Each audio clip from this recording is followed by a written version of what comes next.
Hello there, ladies and gentlemen. We'll begin going in just a minute here, just getting everything set up. How you doing there, residents? Good to have you, my friend. Welcome. Hope you're having a good night and a good evening to all, really. Okay. So I'm just going to get the tracker set up as well, and we'll be good to go there. What I'm going to be doing as well is I'm going to stop being lazy and actually put the information into the tracker, such as the operations logs and etc. I'm just going to have to remember how the hell to do that one again. Shouldn't be too hard. Make it so you guys can actually see the screen. Yep, there we go. Okay, let's get the save up. We'll take a look at the tracker. I do believe it may have some information. I might not have it due to... I don't know, we'll have to see actually. It can track enemy carrier movement, though I don't know whether I have to put in the actual operational data for that one. We'll see.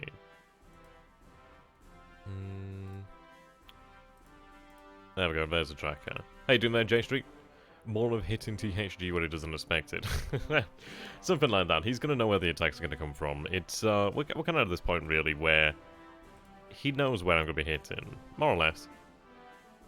Hard to take him by surprise, because obviously he's going to be expecting something, so it's like one of these of, well, if we're not attacking somewhere, then it's going to be like, okay, they're probably going to be shifting attention over to the Dutch East Indies. Surprise is a very hard thing to achieve, really.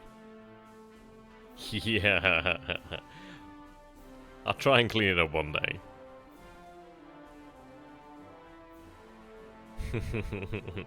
It's not that bad, come on. It's not that bad.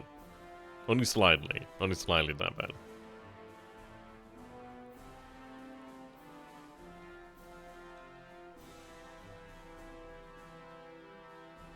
You know what would make me feel bad, though? Shilling my Patreon. So if you guys would like to support myself on the channel, you can now actually get yourself hold all the 10mm tank at the moment.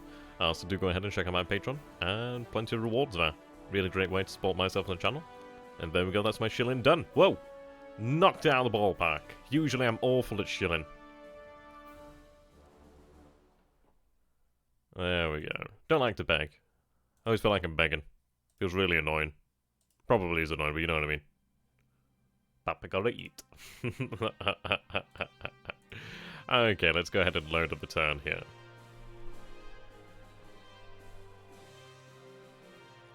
How you doing there, Rochi? Good to have you as always, my friend.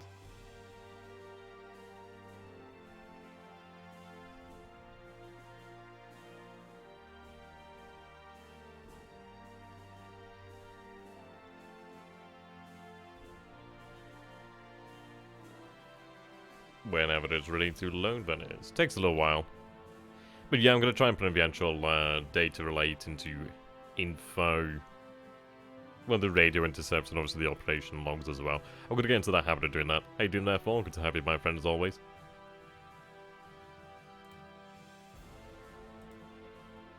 Okay, here we go. Are we loaded? Have I actually... Let's see. 1053 already loaded.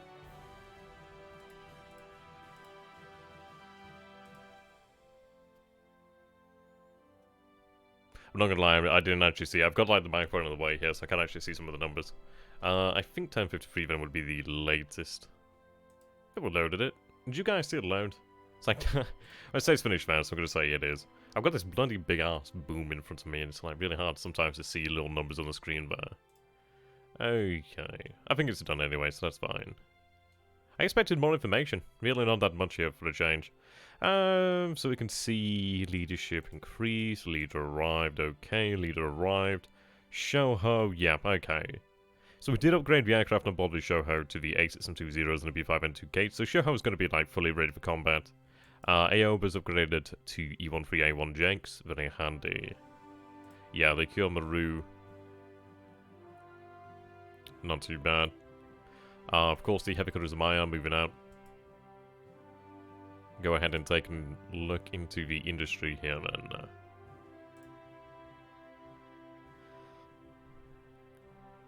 Now, it's not going to be that long before we actually do see these numbers reverse, which is going to be very nice. We did obviously activate the merchant yard production. We haven't been producing armament points for a little while now. Vehicles.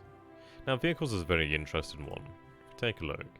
So, I've got 2,197 points of vehicles in the actual pool. Question is, it's like, do I actually need to keep on producing as many, like, vehicles as such? So we can see the early turns over here. So obviously we began the game with 1,000 in the way of vehicles. 994 taken out immediately. I can imagine that's just to, like, basically get everything running. Or, I don't know. I don't know whether it's just... I'd imagine it probably goes to all the military units. And that's their initial start in stock with Subnature. But you can see here that left us with 6, 8. So we don't produce a huge amount of them. Yeah, there's a lot of usage, to be fair. But you can see here, really, that production is quite adequate. More than adequate, really. And I'd love to know how. I wonder if this is due to the fact that the actual supply system really kicked in, like, the actual production system really kicked into gear once we actually figured out the supply issues. Because you see some, well, you see the numbers like 118 there, 199, 32, and then we go from 187, 285, 459, 634. Like, the numbers really do radically increase from this point on. Now you see here from a low point of turn 37 with 32 points, we go to, as we are now, at turn 53 with 2,197 points. And that's a big old increase there. That's a big old, healthy increase. See here about a manpower there. It's not like we're really ever going to run out of manpower, to be honest. You can see the heavy industry here.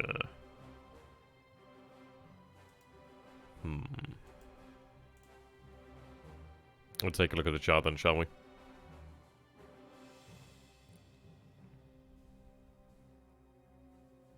Okay.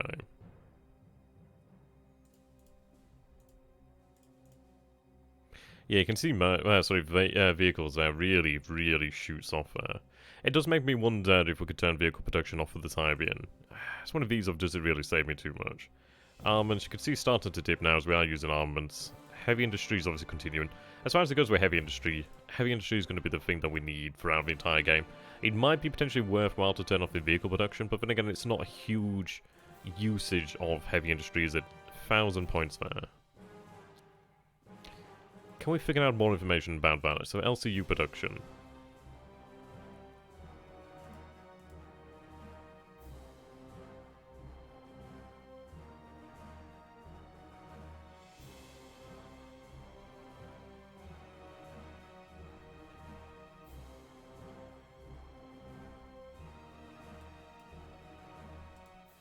So I do have 10,000 points of armament in the actual pool here. So it doesn't look like we're actually lacking for points in the pool. You can see obviously we've got 109,000 points of manpower here. So it's not like we're lacking. I do wonder then, let's see. Status. Right, let's take a look at the delay. That changed the numbers there. Right, it does change numbers. Calculation production, maybe?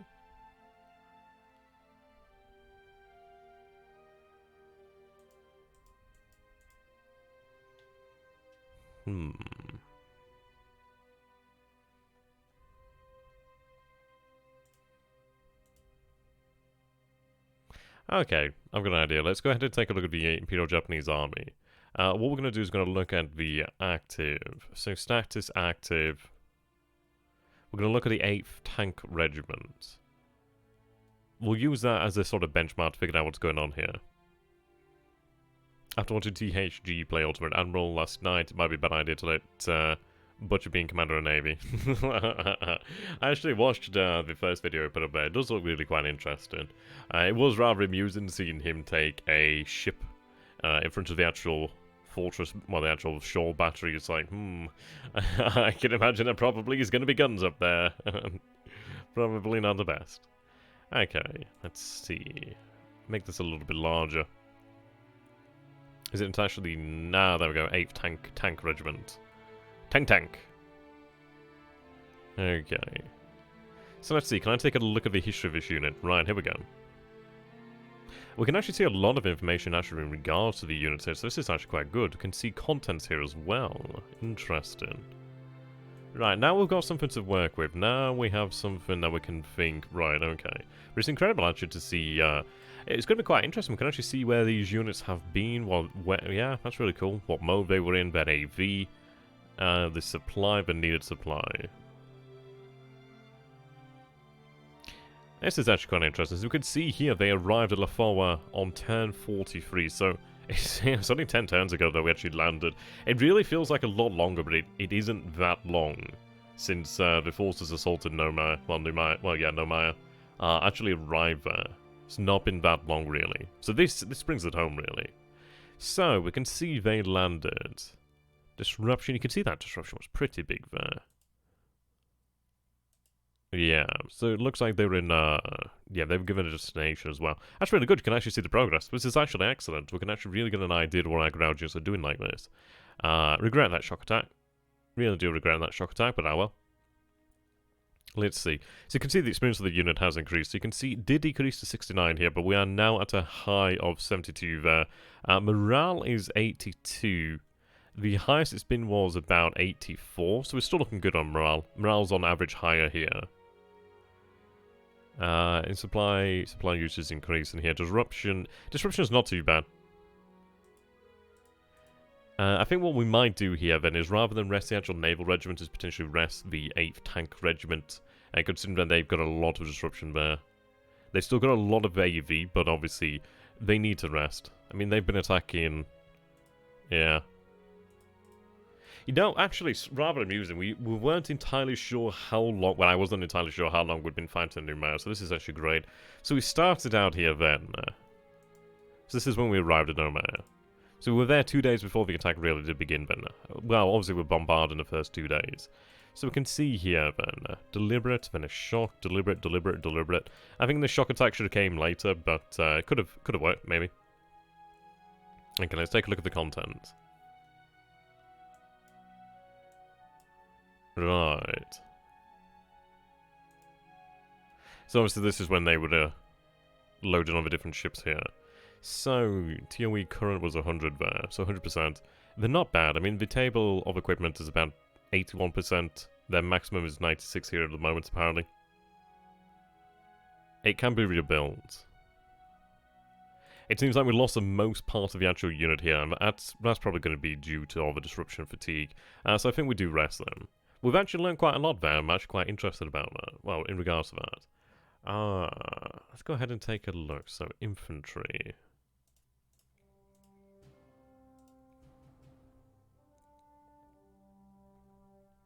I know a unit that we're going to take a look at. Yeah, here we go, the 124th. These guys are going to have a very interesting history. Yeah. Oh, wow. Is this while they were at Mersing? See, it's never shown all the turns because I didn't actually load all the turns. But this is actually really interesting here. It felt like this lasted a lot longer. This must be a different element there. Let's see. Which section of it was it that landed here? Ah, that's the newly created one then, okay. 24th, here we go. Yeah, here we go. Wow. Look at that, guys.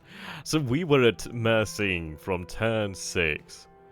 Jesus, to turn 46. That is incredible. They spent a long time there. That is an absolutely incredible, like, just wow. The fact that they actually survived that is incredible. You can see here just how the numbers have really evolved. I mean, supply, they... This isn't crazy. Absolutely crazy. I mean, their experience of morale did decrease over time, it seems, which is understandable.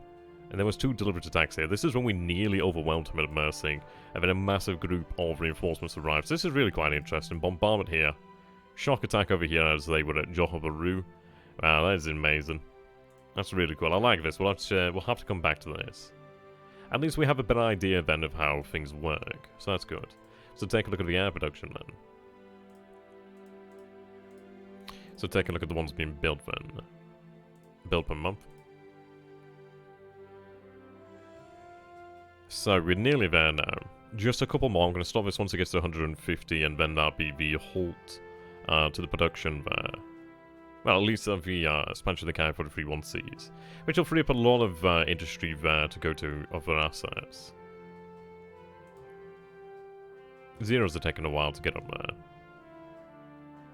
Reason being, there's only one actual facility here, whereas for the Ki-21-2A Sallies, we do have 4 facilities. I think what I'm going to do here then is halt the production of G4M1s. I think we're going to do it like that. I've got 10 of these guys in the pool here, which is good numbers. I need to actually replace the Sallies that have been lost there. Use 55, repair.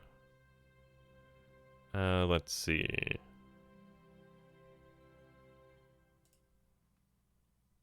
So, if that's 70 there, I do wonder if that is the number needed to completely fill out the squadrons. I'd be very interested to see that, but it could be.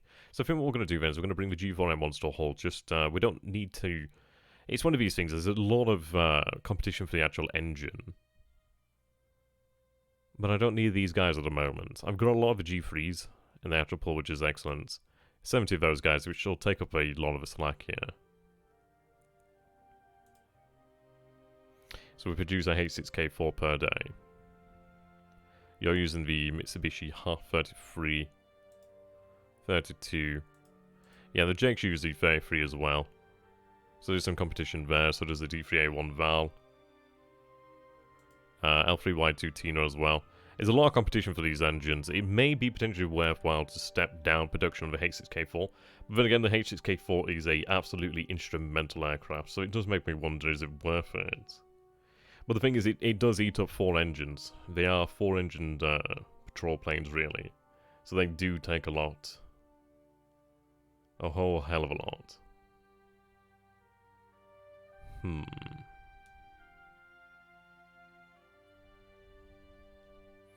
Okay.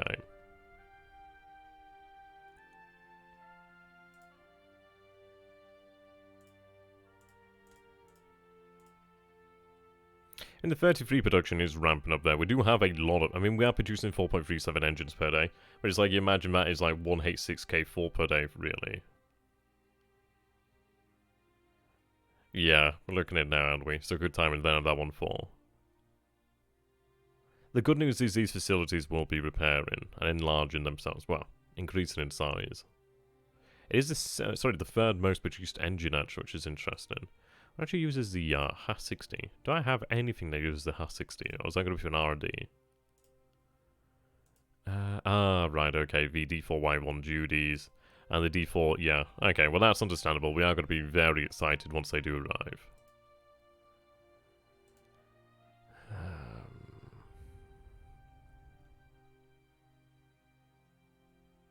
And that is estimated arrival in 43. Maybe able to make that earlier.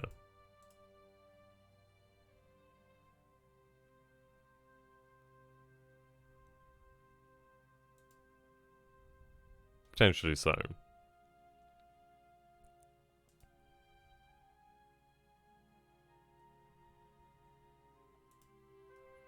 Interestingly enough, I don't have any of them in the pool here.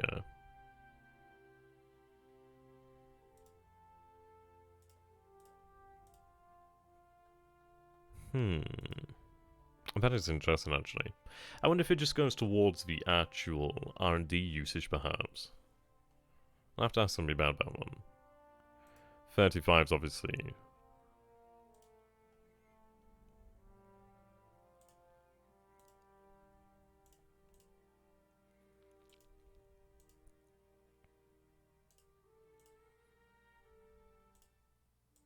Yeah, there's a lot of usage for the 35 engine.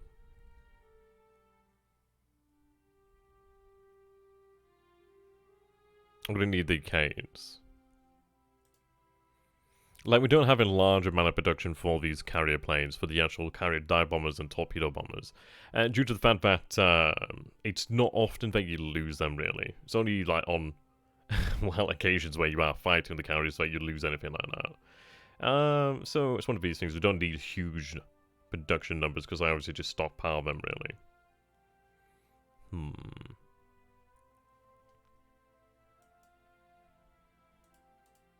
Hitachi Abikaze. So I've still got 102 of those in the actual engine pool. The good news is it's like I'm not actually producing these engines, but I still have 102 available to me. which is why I continue to produce these guys. We produce 0.73 per day. I mean, these are really for these submarines. It's like, I can use the Jakes, but it's a little bit gamey, so I'm just kind of keeping them in production just in case. That and, if TH decides, okay, that's gamey, we've got to stop doing that. I'm like, okay, fine, I'll have to switch over. Can't go full gamey.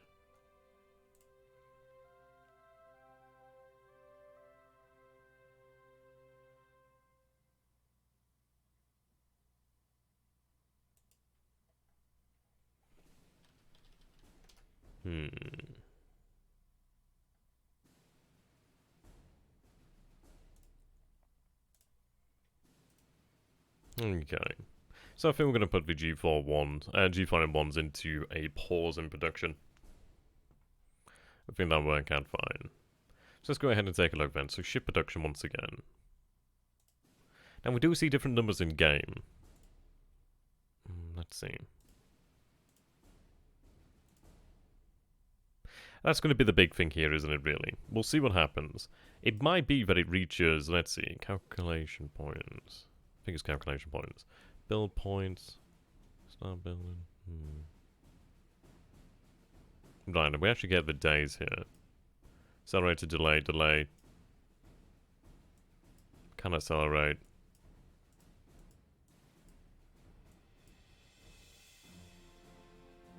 Build point / aggregate.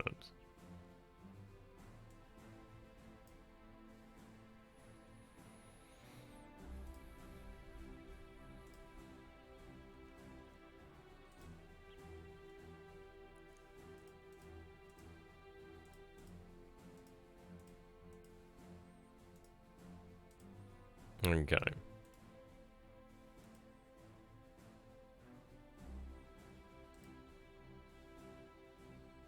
You can see it does make a big difference on some of these, especially like the CVL over here and the CVEs.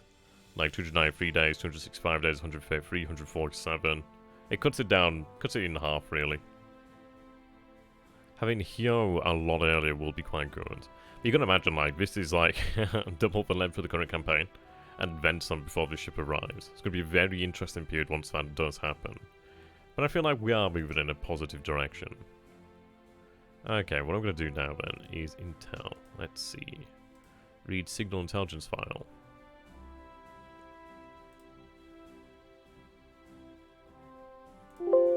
To be fair, I'm better off actually finding the... not that.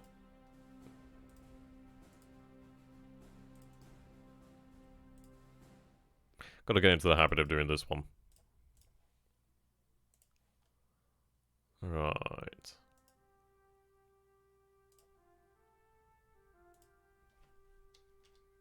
Doesn't let me. Have this over to one side so I can actually follow the thing. So...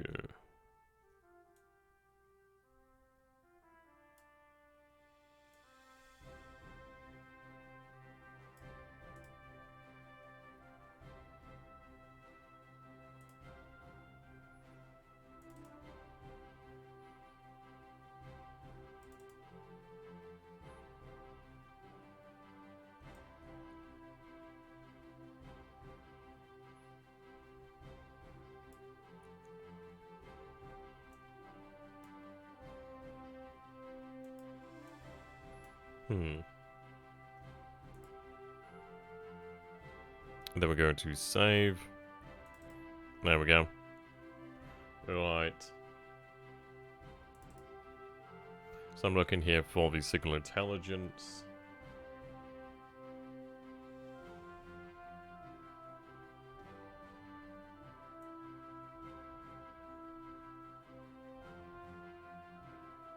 Allied signal intelligence.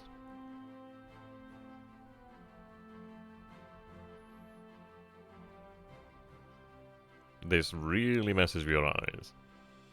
Okay, here we go.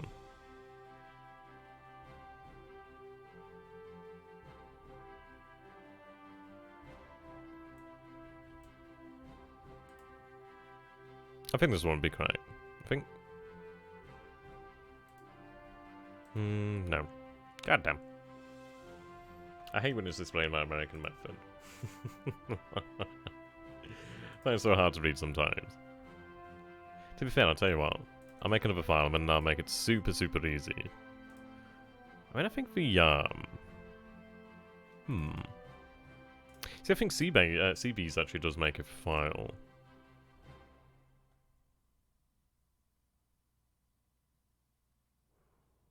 Somewhere. And I can't remember when it makes it now. Let's see. CBs. Bit of a boring episode so far, isn't it? Right, guys? Yeah, I need to solve this out, I'm not gonna lie. It is becoming an actual problem. Alright, here we go. Do you keep it in here? No, you don't, do you? Said you did. God damn it. Okay, I'll sort that one out later on. Well, actually, no. We'll do it now. I'm gonna stop being lazy.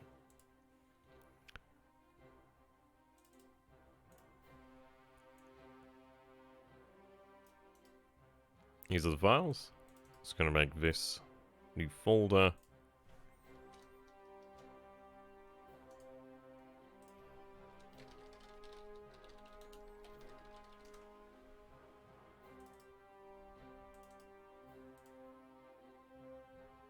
Okay, there we go.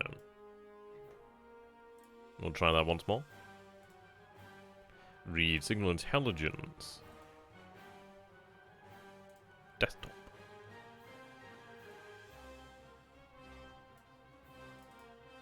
Yeah, there we go. That makes it far easier. Okay, we'll just have to do that in the future. Yep, there we go. Operations report van, we'll get that done too.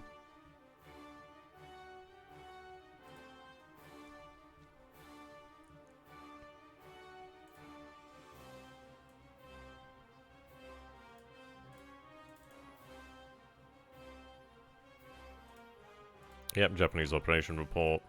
There we go.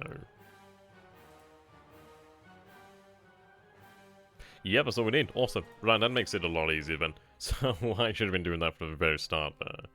I'm gonna have to get into the actual habit of doing it. But once we get into the habit, we'll be alright. So let's see, current turn. Yes, a lot of stuff I can actually use here. So event category. Yeah, this is it. Okay. Damage by flak. Grounded, okay. Damage plane missing. Grounded due to maintenance. Damage plane shot down on the way.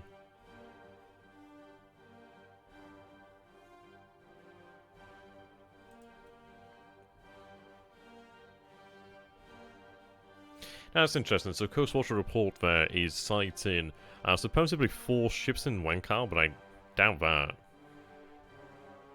9 ships moving southwest at speed 10 near Lafoa. I don't know about 9 ships. We know there's actual submarines in that area. As to whether... I don't know. There could be. I don't know. I don't think it's 9 submarines in the area. Could be a lot, though.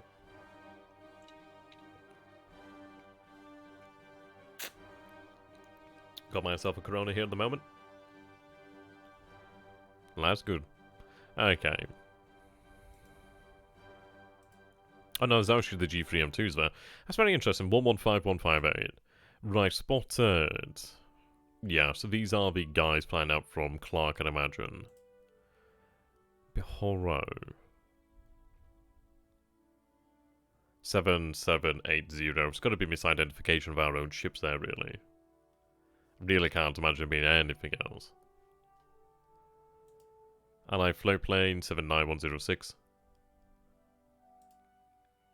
Float planes are interested in observation. Could be PPYs.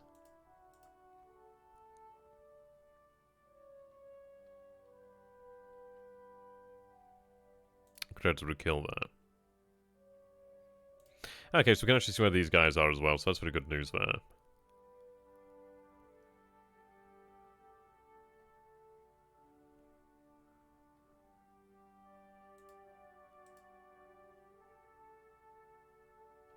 Yeah, it's good to see that we have a supposed hit there against a Gar.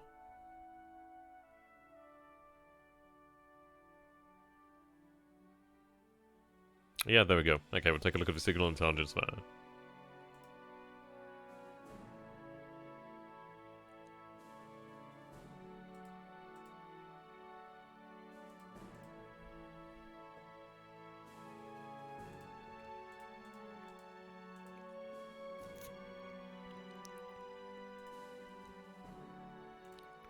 So if I take a look at the map over here, then let's see. Enemy ships. Oh, so enemy subs. Well, actually, to be fair, we'll take a look at that one, see how that one actually works. Yeah, there we go. So the actual tracker is really fantastic. It honestly is amazing, because like how this is working here is it showing you the turn it was spotted.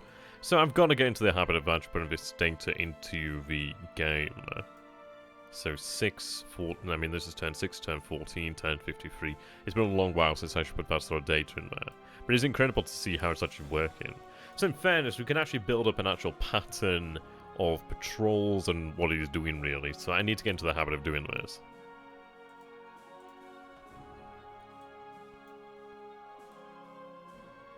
Yeah, so you can see submarines around here. Submarines around this area, submarines around here, which is interesting.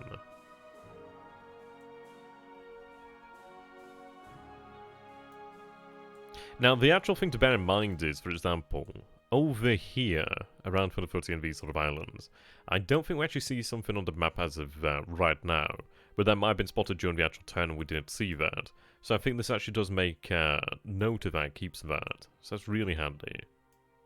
Gives us a good idea. Obviously, we know about this over here to Kandari.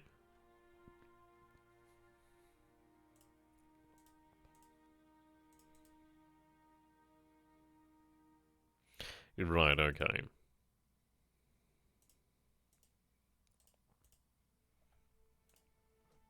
Look at that. Yeah, isn't that the most incredible thing as well?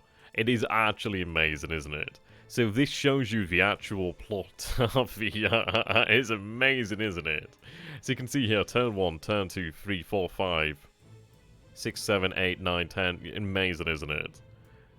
Absolutely incredible just to see, like... I mean, look at the movements all around here. So incredible, isn't it? And this is, like, actual information that we'll have throughout the entirety of the campaign, actually. Let's go ahead and see events. So CVL. I mean, we can see BBs as well, which is interesting. Like Congo and Haruna. Like, Haruna did not last long. We can see that she started out over here, but I completely fucked up there. And then turn 6, yep, unfortunately. Congo, obviously Congo. She went over there. Hiei. Hiei still going strong there. Kirishima. Slight difference there. Nagato. Really cool, actually. I really like this. And so what we'll do then is look at the Ryujo. So we can actually see the actual... So yeah, Minika de Putai has really been around this area for a long time. Shoho. Shoho has only just arrived, obviously, so she doesn't have a path. Zuiho. Hosho. Taiyo. You can see obviously where they start. Hosho started obviously in Japan. But yeah, really cool. Also, we have like all the ships over here as well. Really very handy. It's good to keep a track of ships as well. So for example, I could take a look at submarines. So let's take a look at I-1. So see I-1 starts over there by Pearl Harbor. She went all the way over there. Now currently she's chasing that ship down there. So really handy. Okay.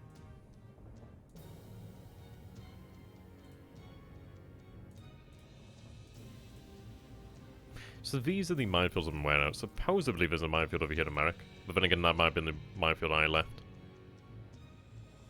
It's not listed Merrick over here, so I've got to assume that it is under the Allies. Okay, there we go. So that was very interesting. It took a little while there. It's been a good 35 minutes now looking at just a tracker, but that's awesome. I'm going to have to make a lot more use of that. It just helps to actually keep a track of where things are. I was hoping I might have been able to keep a track of, like, enemy carriers, but I guess not. But still. Pretty cool.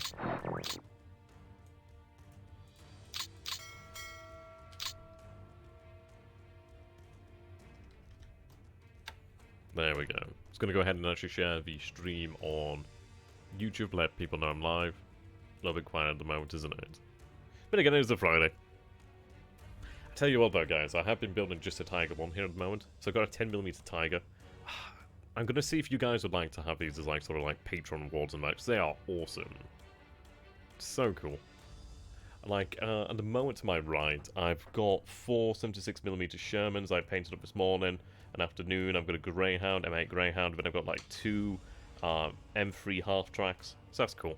It's such a delight painting at 10mm just because everything's so quick. Really makes my life a lot easier. Okay, it's going to share this on Twitter, on the YouTube, and then we'll be getting going.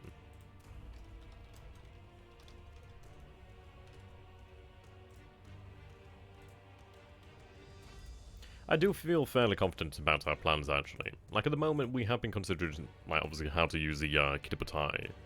So, let's see, obviously, we have Shoho over here. So let's take a look at the actual aircraft over here, then.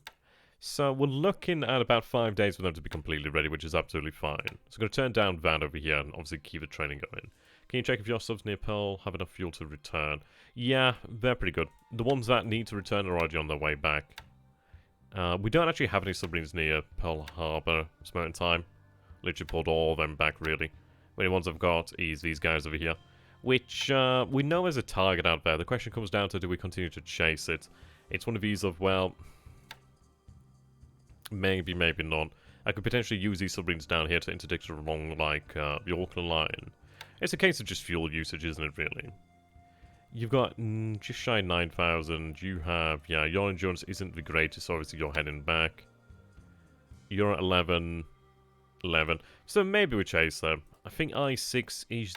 Yeah, I-6 is one equipped with the actual submarine float plane. It probably is worthwhile chasing them for a little while. Potentially to about halfway. Use them in conjunction with the 2 other submarines will probably do quite well. I could actually have them just patrol this area over here, to be fair. We'll try and figure out where they are. Ideally, the Jake will give us the actual signal, well, the actual intelligence that we need to coordinate against them. Yeah, so I'll set this up so they probably patrol up and down from Pearl Harbor to the Line Islands. Okay. Now, we are aware of the fact that Savai is almost constantly under surveillance, which is interesting. I'd love to know why he's doing that. Obviously, he must be preparing something. Like, they've got a very good level of preparation for the actual base here. 840 supplies. They don't have a huge amount of supply, though, to be fair. I could set them just to rest and train, to be fair. I suppose it's one of these things of where it doesn't make a huge amount of difference. It would decrease the amount of supply usage. I mean, this is the amount of supplies they require in a month, I do believe. Let's see, does that actually affect it? Does it change it? We'll see next turn if it affects it. Can you increase the size of the squadrons on CVs like Shoho? You can sometimes. She could possibly, the actual squadron itself could be potentially transported over to, like, cargo or something like that, and maybe increased in size. Let's see. Yeah, I can't resize her at the moment. Have them train at 20,000 feet.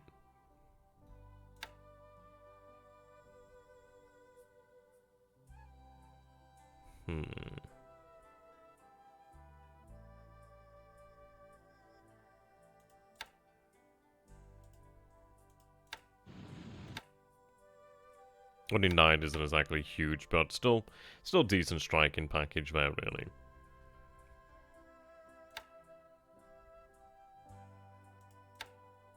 Naval attack, yep, there we go. Some very good pilots in here as well, actually. So we're going to do the same. I don't actually have any bomber pilots in the training command, to be fair. So we're going to send them to reserve. So I'm going to take... I'm going to keep Banner.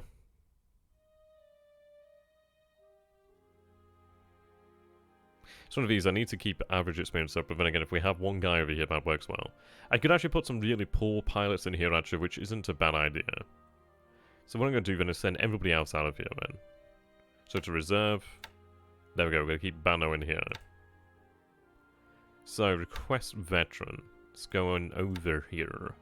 So, bombers, let's see, naval torpedo skill. Now, go for the lowest.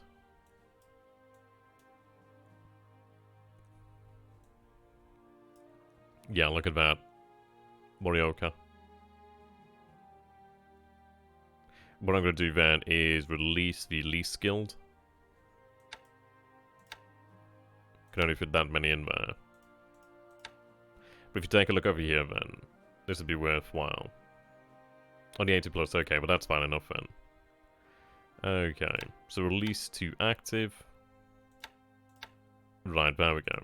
So you can see here, it's the same 43, obviously that's the average. Still worthwhile. Still worthwhile. I mean, while they are here, might as well have them train. Yeah, it's going to be about a week before they really go out anyhow. As if we need them, we'll have them changed over properly anyway. So we'll go back into the pilot. Reserve pool. Right, bombers. Yeah, here you go. Transfer to training command. Transfer to training command. And again.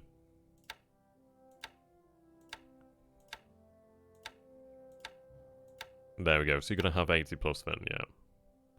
Okay, so if I go ahead and take a look at training command. So now we've got 14 fighter and 7 bombers in here. So that's quite good. Keep that up, really. Okay.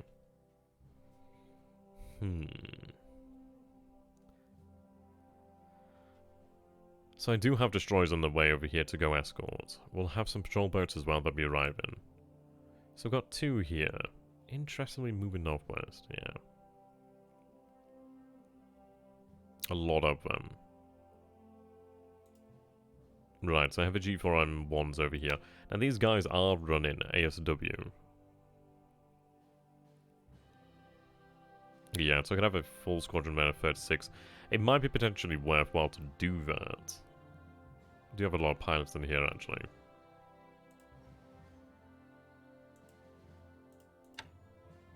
Yeah, a lot of awful pilots as well, actually.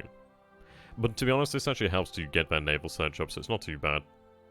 And it is helping their SW. So I could take a good pilot and actually put them in here.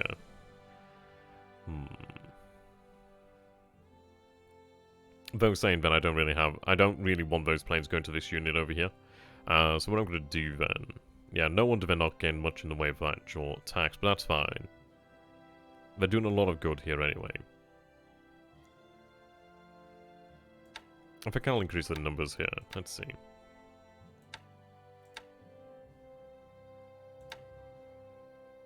Right, so I'm going to go in here. Pilots. You're not bad at all, really. You're being retained at the moment. Naval torpedoes are actually pretty good there.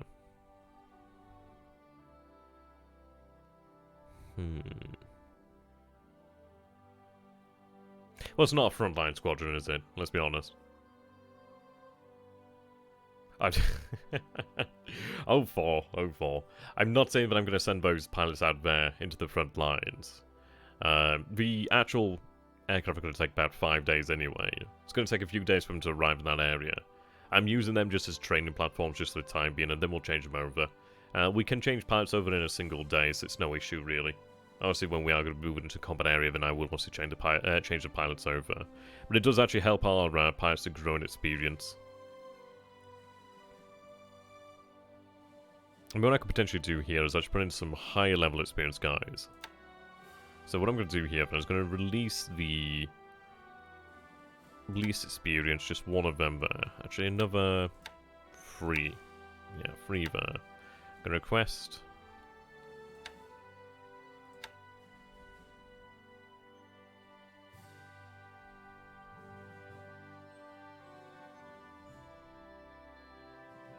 Wow. That was weird.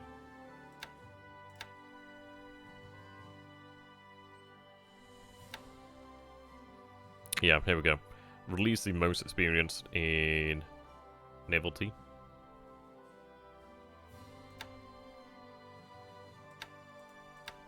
There we go. Yep, there we go. Okay, so release to active. Right, so you see how that brings this number up over here. I don't know if it actually changed. Yeah, pretty much.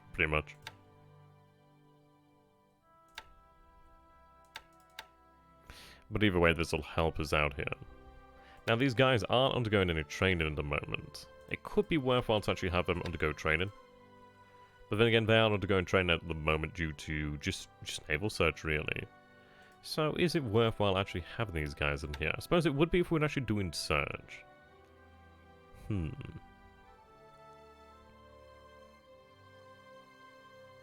Tempted to divide this unit a little bit more as well, actually. I don't have any aviation support there as of yet. It will be arriving tomorrow. These guys are... yeah, they're not amphibious. I'll fly a couple of them over there now, actually. So it breaks up into units of 4. Give them some reserves. And we'll transfer them over to Panamashiro Jima. Ah.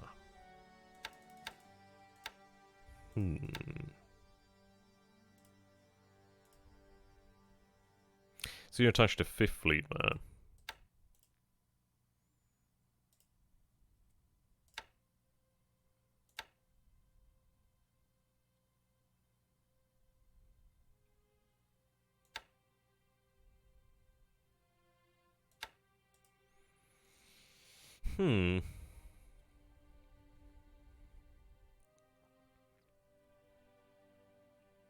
Right, well, what we'll do here then, land-based.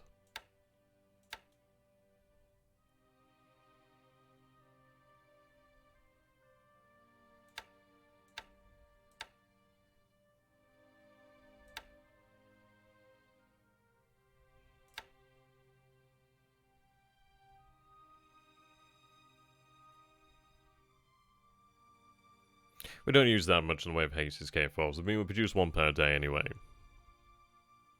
I've not yet halted the production. Well, I've not yet made the decision to hold production yet.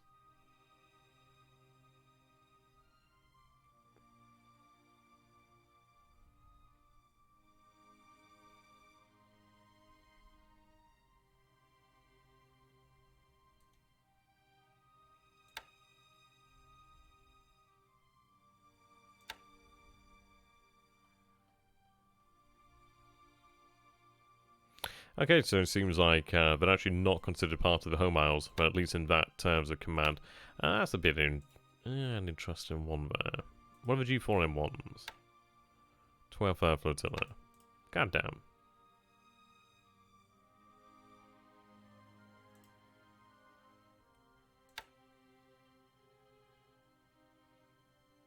Yeah, we produce enough engines. We produce about 4 engines per day, so theoretically if I halted everything. But you were in there way too much, therefore. Don't worry too much. Right, you could be changed. I suppose it's one of these of where we'd have to change the actual command that they're actually assigned to. If I was saying that, I can't actually change that. So if I was to find the 12th Air Flotilla.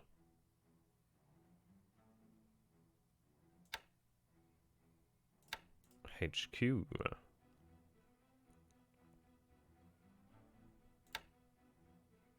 You can't be changed either. Yeah, okay. So I guess what we'll have to do then is probably take one of these squadrons that are on the sort of front lines per se, and have them transfer back over here to Panamashiro Jima. Bit of a kick in the teeth, but not too bad, really. Shame.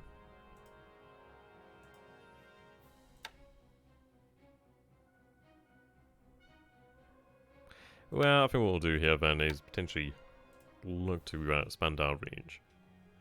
So, we've always got Hades K4s over here at Yokohama, Yokosuka.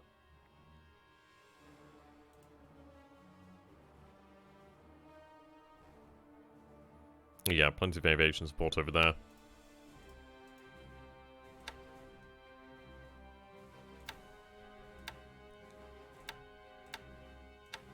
I'll send one down here to Kagoshima.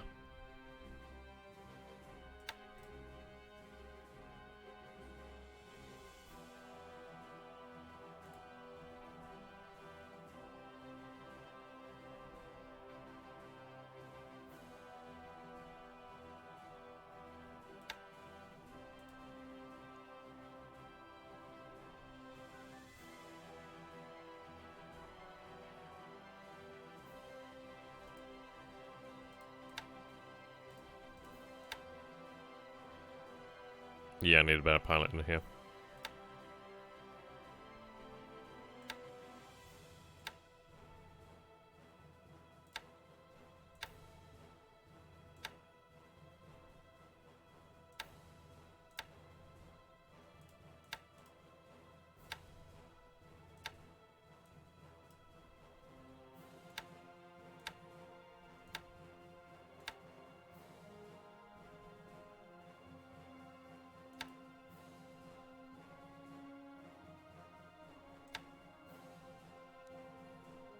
Oh, I must have sent the wrong pilots in here, actually. Okay.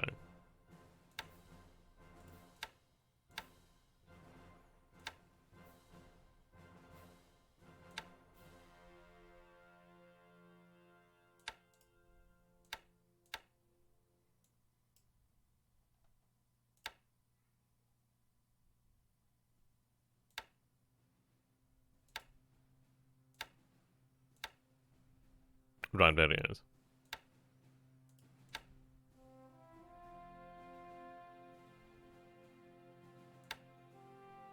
Right, lovely.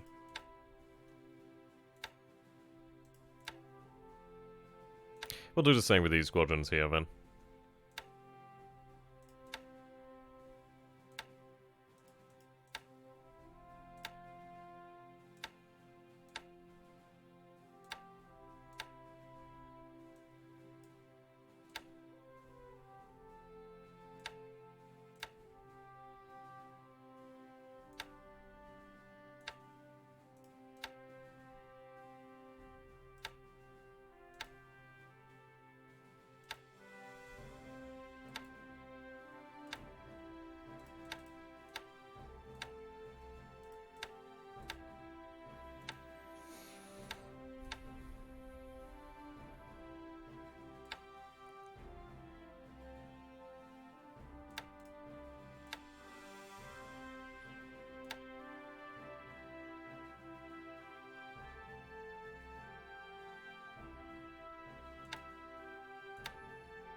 How many do we have in here, then? Okay, so we've got 40 here. 47 there. 40 over there as well. Okay, that's fine.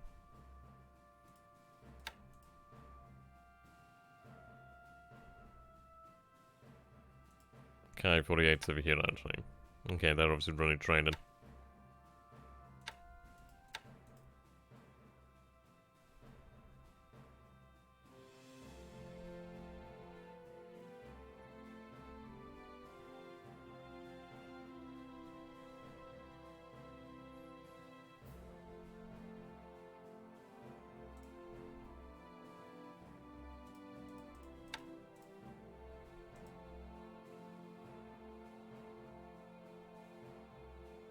I think port size 3 is actually proof against submarine attack, so we're actually alright over here.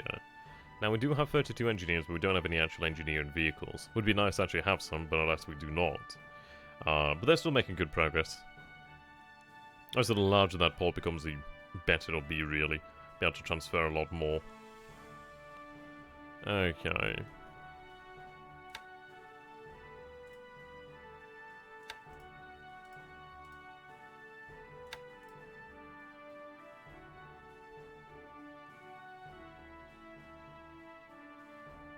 So the thing is, I'm moving a submarine tender there to Paramashiro-jima.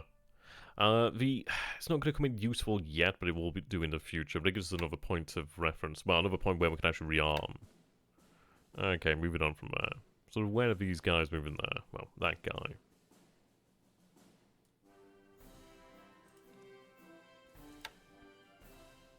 It looks as if he has quit the area for the time being, then. Which is rather amusing. So what I'm going to do here, then, is go for about 70-30 across the board, really.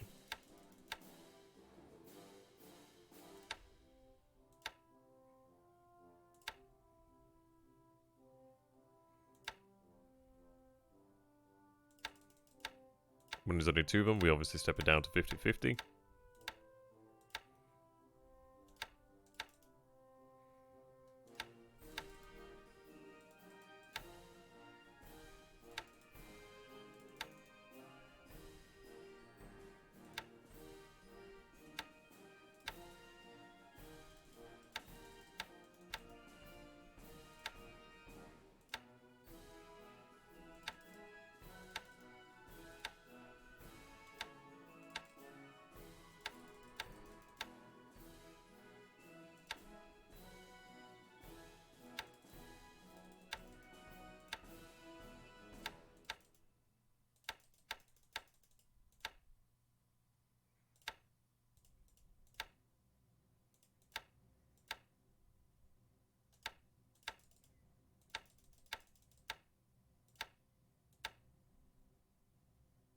So you're running reconnaissance of code pack, it seems.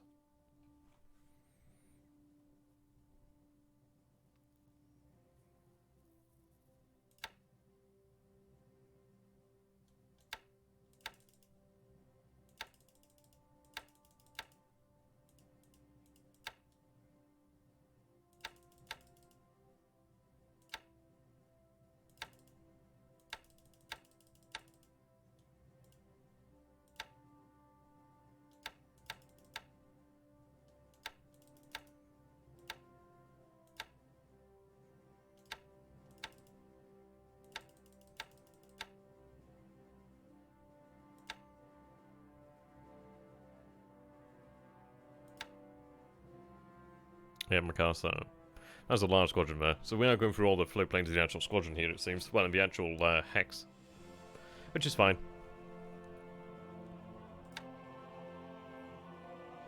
Rebuild that unit.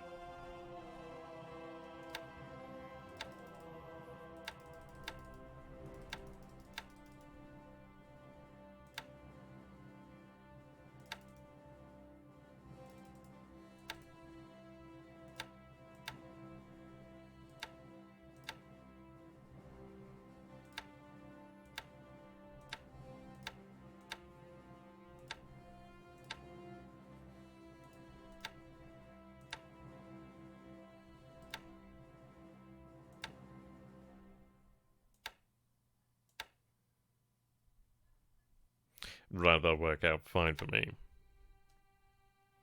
Yeah, it's a shame about the Fuso. It does make things a little bit difficult, but then again, they're going to remain here.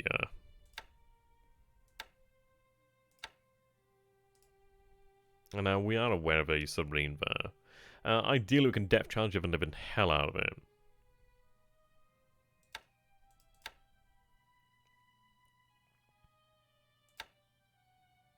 Ideally, you do a good job.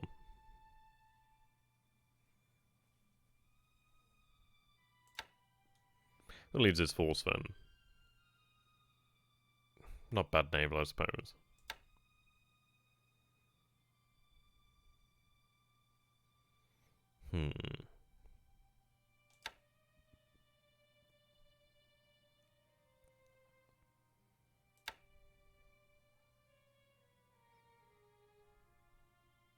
You're loading up the entire unit there as far as we're concerned. So what I'm going to do here then is disband the 2 light cruisers. The reason being I can then dock this force and they'll move faster, really. That won't obviously be a risk. Right, there we go, dock, that's fine. These guys are obviously still busy. Okay, and then the Kilipatai will be moving out.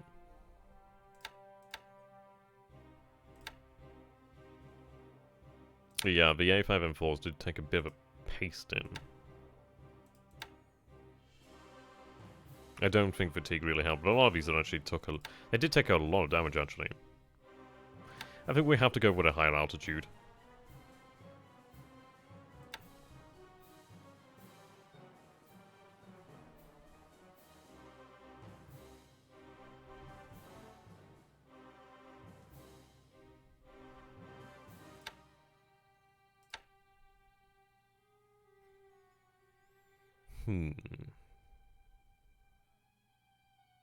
I could actually fill them out there, to be honest, and that is quite an attractive option, not gonna lie. They're not all gonna be immediately available, but it would be very nice, actually.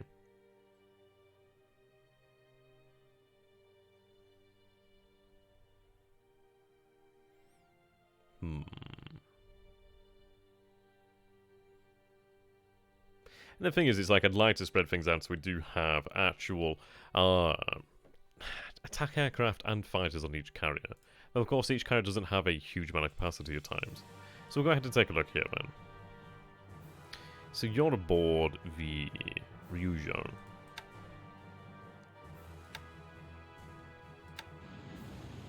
Yeah, you've got a lot of capacity there, actually. It's a big old carrier, I'm not going to lie. 48 is actually really, really very nice out here.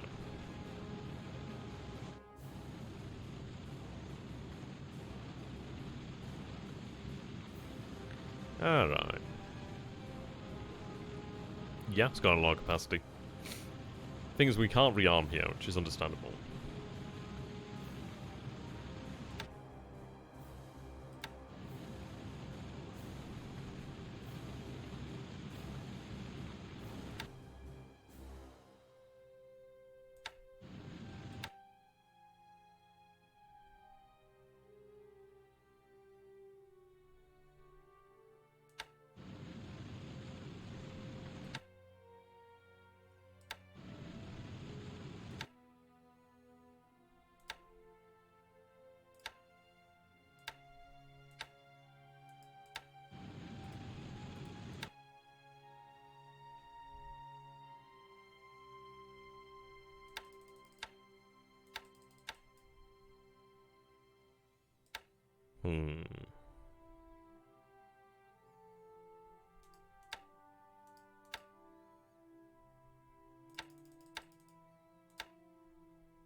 Their low naval's not bad.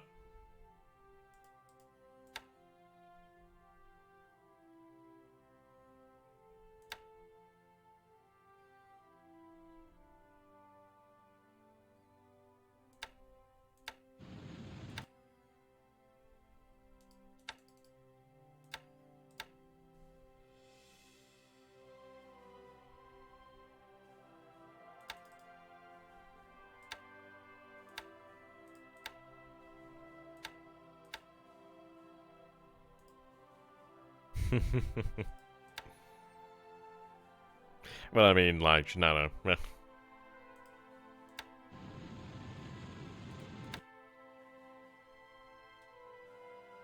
That's a good draw from reserve, yeah.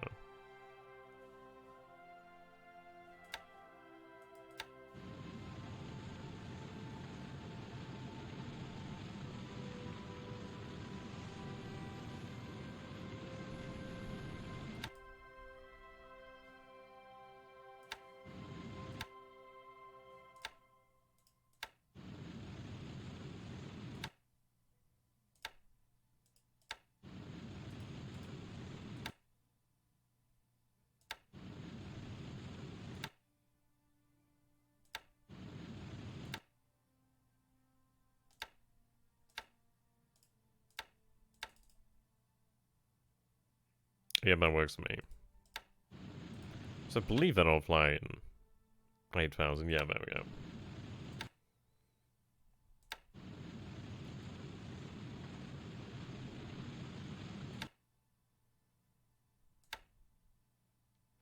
And I could have them upgraded, but it's one of these situations of where I can't do it now. If I had a week where they were in port, then sure. But not right now.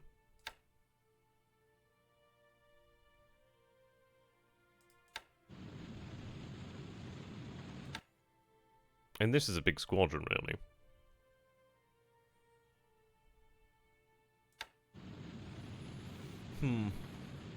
And the thing is, what we could potentially do is leave some of these Zero squadrons elsewhere. I'm half tempted to actually take the A5M4s off. Where are they? They're on Tayo, is it? Yeah, on Tayo.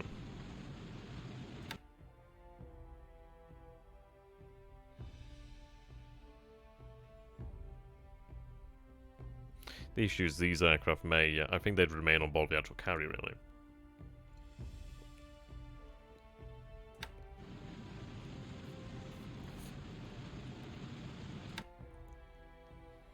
So they can remain on board. The reason being, well, I'm not going to have all of those new Zeros immediately ready. So it does make sense to obviously have that capacity still there. They're not the best planes ever, don't get me wrong. I mean, like this is it, they're not the best planes ever, but hey, oh well. We've got space for another 18 here, which is quite nice. We'll go ahead and take a look at the actual Kitapatai. Obviously we're going to need the planes there, aren't we? Let's take a look at the actual size of the squadrons. 18. 18, 18, 18, 18, 18. And, yep, 18, okay. Obviously these guys are different.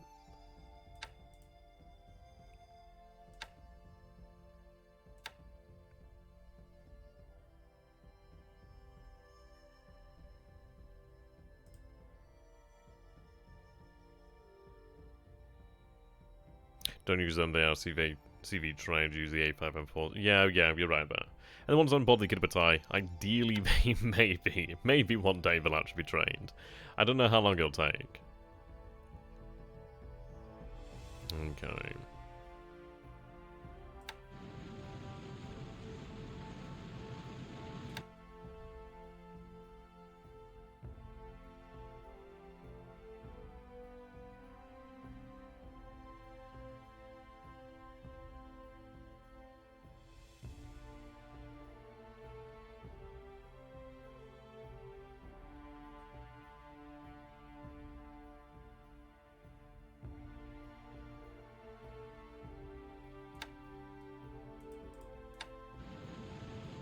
Takes us to 42 there.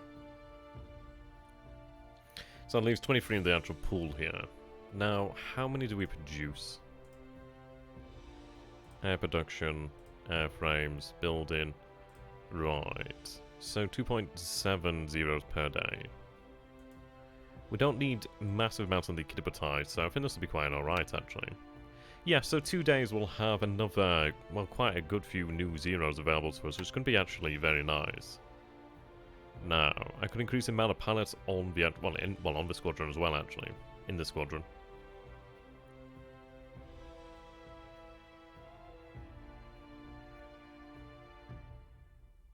Kind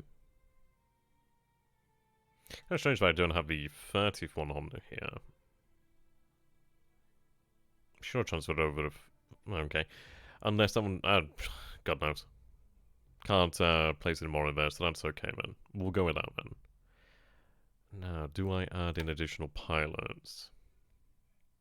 I suppose it is worthwhile. I mean, these guys have very little fatigue on the... Well, the pilots themselves have very little fatigue, so that's quite good to see.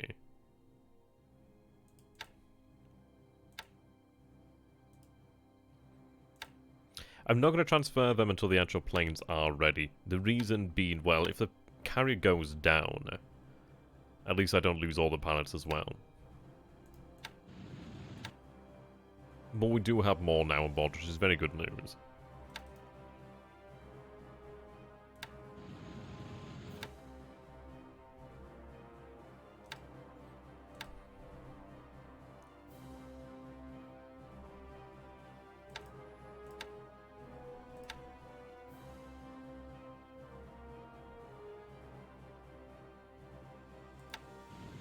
The B5s. Oh, sorry, the B5M1's okay. Now these guys are locked to that. Doesn't seem like I should change it. Still got quite a few here in reserve, actually, which is quite good.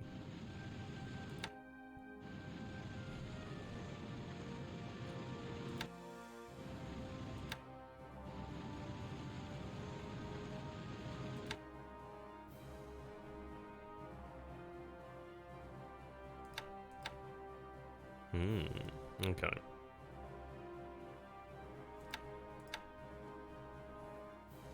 Bring that at 30. So that'll resize to 30. Obviously it'll not take on 30 planes unless I tell it to, but at least the squadron could potentially handle 30. Which is actually very good news there. I think I'm going to use these small squadrons to actually run the escort. Well, the actual... and again, considering the actual fatigue here. Run you at 30%.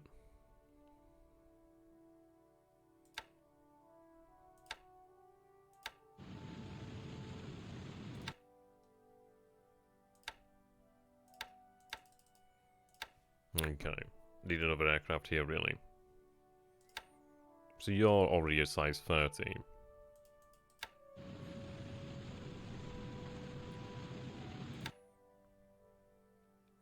Well, the good news is these reserves should actually go into this squadron once they resize properly. You're already a 30, actually, so that could be worthwhile. So let's see. These guys can go back to the reserve. Well, it's going to take some time for them to go back. See, one of them went into the reserve straight away, and another one's going to probably take some days.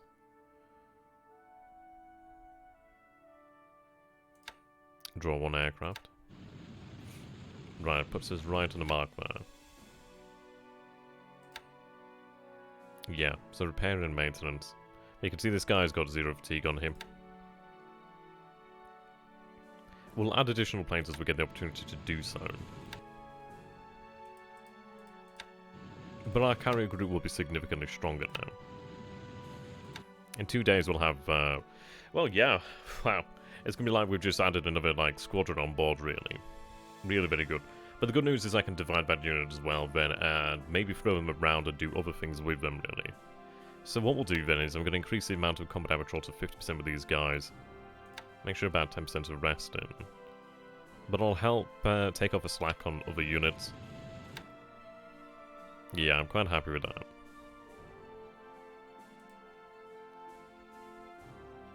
As we've got these guys who are going to be active as well now. We're in combat air patrol over Kandari. Hey, doing very grim. How'd you get the map zoomed out like that? Oh. That would be because I'm using CBs. So. I've got the game running in 1920 by 1080. Which is probably why it looks zoomed out.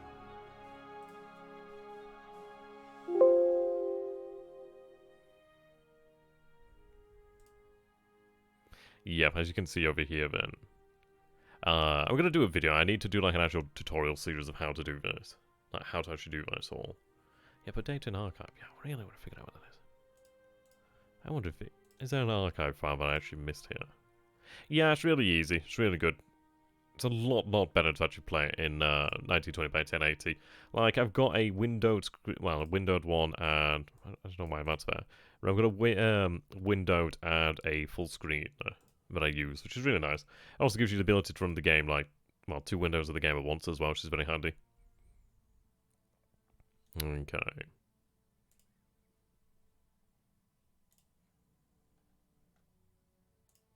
I think all in all at the moment, we don't have a huge amount to do per se. Things are running quite nicely now, and that is excellent. I was going to double check that we are good with the aircraft over here. We've gone through the actual float planes. But I've got to make sure that, yeah, we're not running everybody too hard.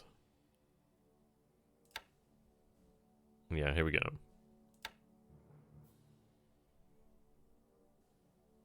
Yeah, well, this is it. I mean, the game was never really, I don't think it was really intended to be played at such a large, you know what I mean, like, resolution.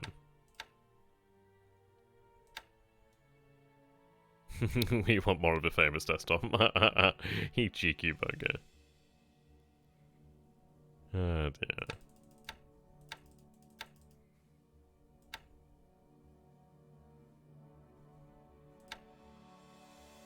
Actually, yeah, they're fine.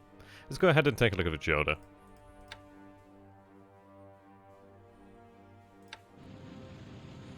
You got a lot more room here. Can't resize you, unfortunately. I can give you additional reserves. Can't resize you, unfortunately, either. Probably better to give these guys the reserves, perhaps. Pilots are doing very good here. You can see their reconnaissance is improving. Experience is improving. Not a huge amount of fatigue. Yeah, planes aren't bad. Not bad at all, really. You could do another reserve there, really. Oh, that's on Fuso.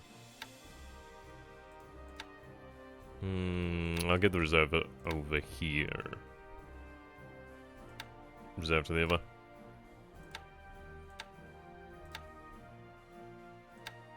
Yeah, that works for me. Okay, so all good so far. All engines are roaring for action there. You're making your way down there. Now, I-165. You're based from Babaldoa, but I'm going to have you move your base of action over here to Muri.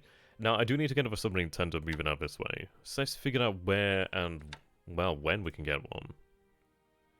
So, active ships. Support, well, auxiliaries, really. Right, submarine tenders. So I'm going over here to Luganville, Kutabaru. I need to move the other Kutabaru. Got one over here at Saigon, actually, the Rio de Janeiro. Oh, that's over at Tulagi. Ah, so look at the Chohokubaru, which is a destroyer tender.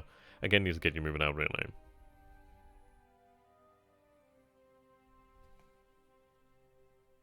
Yeah, actually what we'll do then is...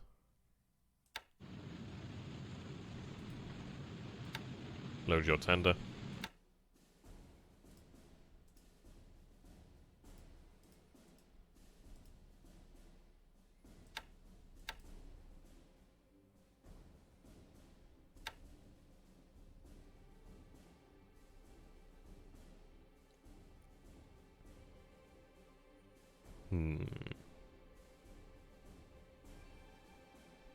These coins would be very handy.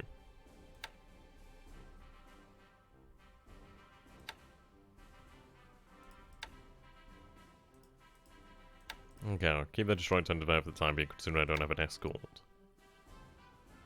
Right, Junior.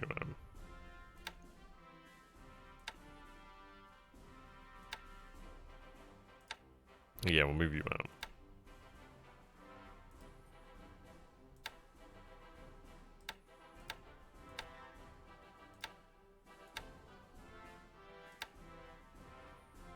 An escort's gonna be another thing though.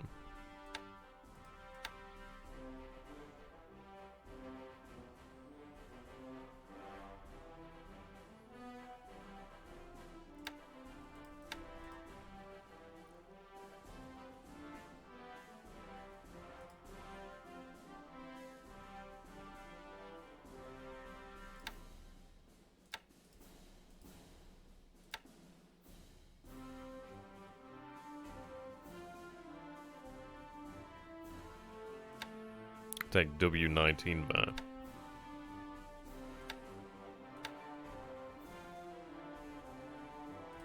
Go and meet the submarine tender. Right, there we go. So once they meet up... Okay, fair enough. Well, just go meet her anyway. Yeah, so once they're actually in the same port to prove it, I can get them moving out. And I'll have one brought down to this area over here, really. That'll be worthwhile. Because frankly, we need more of our tenders. We need more of them all over, really, just so I can actually make use of them.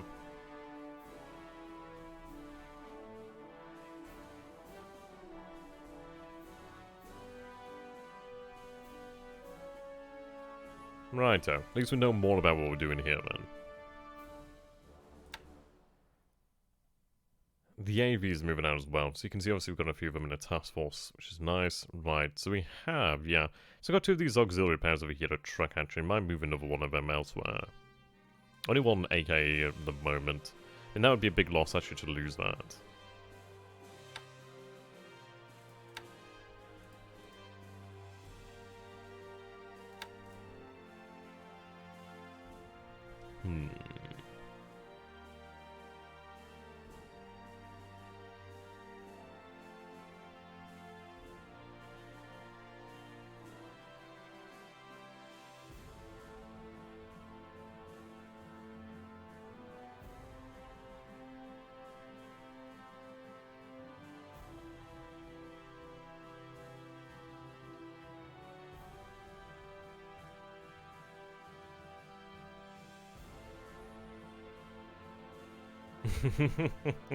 Well, to be honest, the manual's good, but it's one of these things like you're always going to learn most and learn best through actual play, really. And especially against a human opponent, really. Right, okay, so you're moving out that way, that's fine. You're moving there. Okay, so we spent a lot of time waffling on here, but to be honest, I feel we are making very good progress here. A lot of things are coming together. It's getting to this point now where we are making a major inroad into the Dutch East Indies, which is going to be painful, really. But it's gonna work. Okay. Yeah, at the moment we've got the I-122 moving there. I need her just to get through that area. I'm half tempted to... I mean, full speed is still 40 knots anyway, so it doesn't particularly matter that much. And it uses a lot of fuel, so move there. Low threat threshold, get to the other side, get moving, get going. As soon as I can get to the side over here and break through this barrier here, and get something who's running, that's going to really shut down all of the fuel, which is excellent. Now, I need to get something moving over here to the port of Eve. Yeah, we need to get something moving here. Now, I had suggested to maybe move down the actual task force, the surface combat task force that is at Kwantan, and move it down to Johor Bahru. It's a possibility. I'm slightly worried. one of these things. It is slightly worrying about the possibility of an attack there, perhaps. I don't want them to be too near to Singapore, but then again, because it may engage in a surface combat action. There's a lot of ships over here that I don't really want to tangle with. I don't want to get drawn into that minefield. I know I won't, but it's one of these worries. So, let's see. Where do we have additional forces? And at the moment, I've got the actual 124th Regiment moving to Cotobruz. So it's going to take about 2 days. I suppose the thing is, it's like we do have something of time of the essence. Well, time is kind of the essence, really.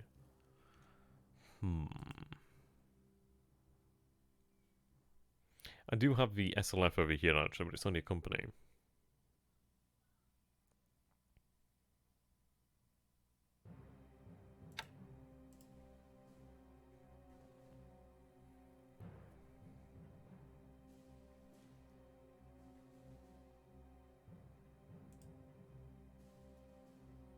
Okay. I'm gonna have these guys switch over to strategic mode so they can get moving out immediately.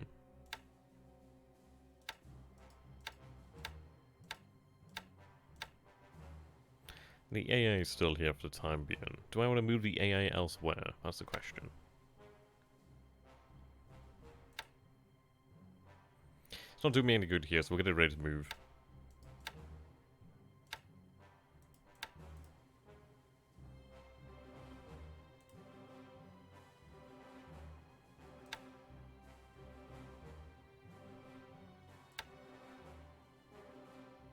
I don't actually need a garrison here.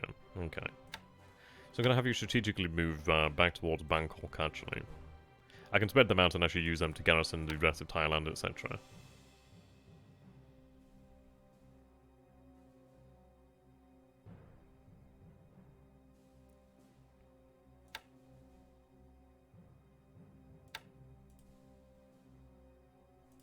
Right, so you're going to be unloaded tomorrow, actually.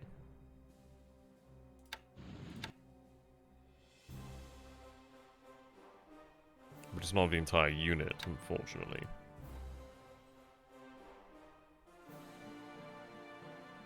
What's the range of the transport planes again?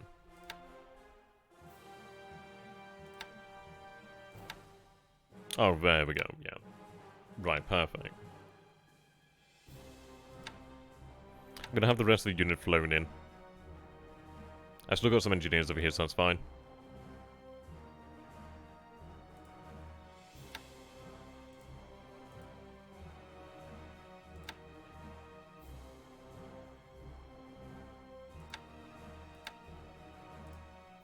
There we go.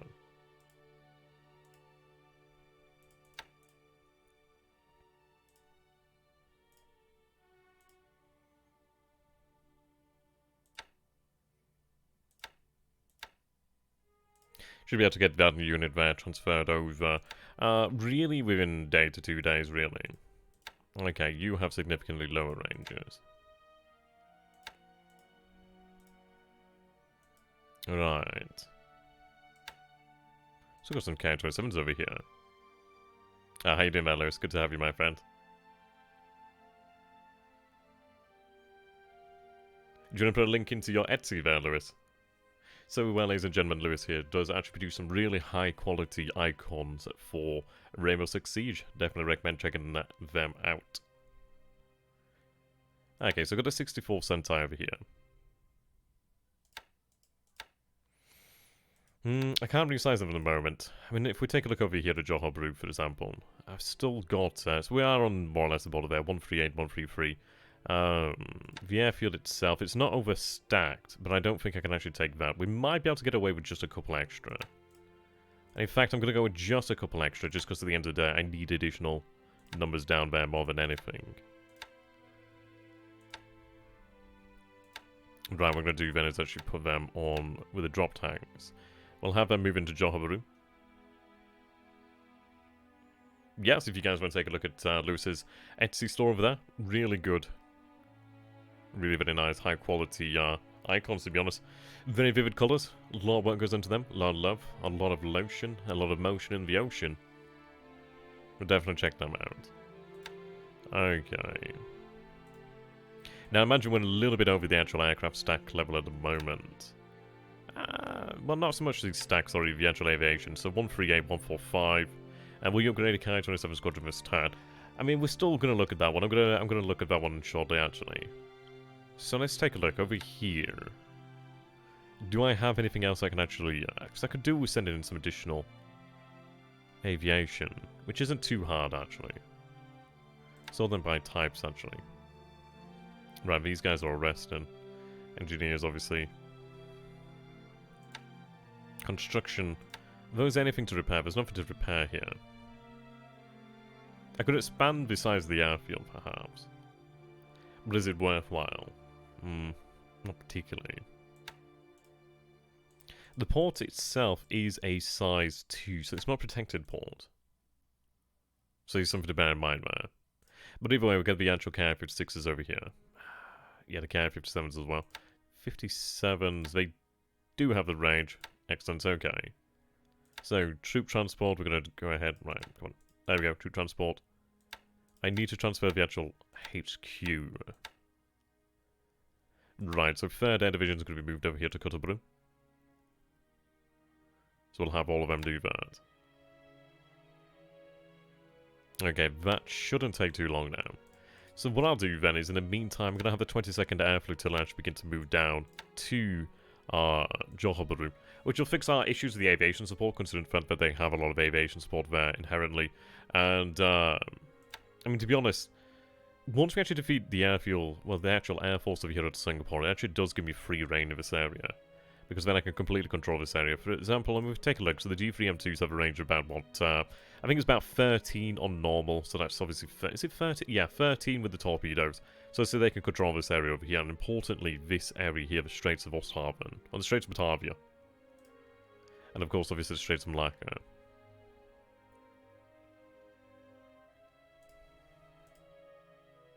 Now, I'm a little bit over the stack level here. I could transfer them, but I can't at the moment. There's only Yokosuka SLF over there. I could potentially have them move over here to Kuantan. The issue is I don't think they'll be able to fly properly due to the fact that the airfield has 60% damage. I think when you have 6% damage on an actual airfield, I think it prevents, like, combat air patrols or something of that nature. That is actually... It is actually a lot better to have them fly from the same actual airbase, really. Something to bear in mind, isn't it? Okay, so what we'll do then is we'll just kind of have to look at sticking with it for the time being.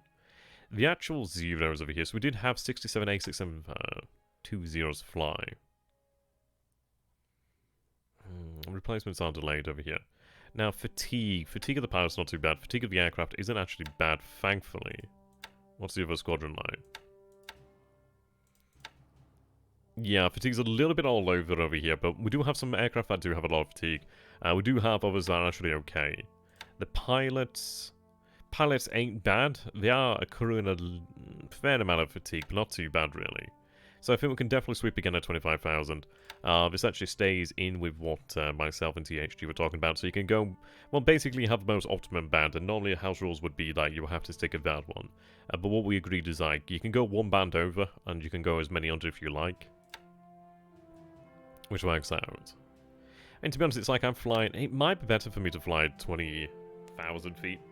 Due to the fact that I do gain that additional maneuverability, really. Yeah. It's one of these of, like, you lose the dive. But is it potentially worthwhile?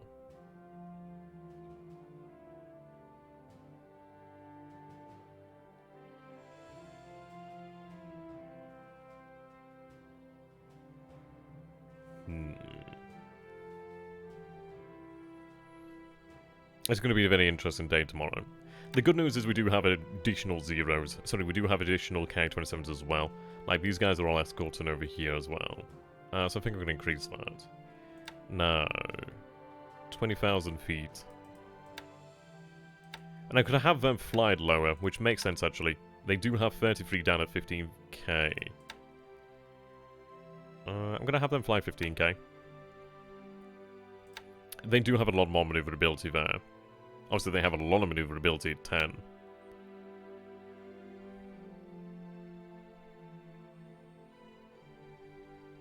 Yeah, we'll fly that. So all the K-27s are going to fly at 15. We do have the Tojos over here as well. Tojo's, again, like with zeros. The Tojo's, yeah, 16 to 20. So I'm going to fly them at 20,000 feet. I could have them sweep as well.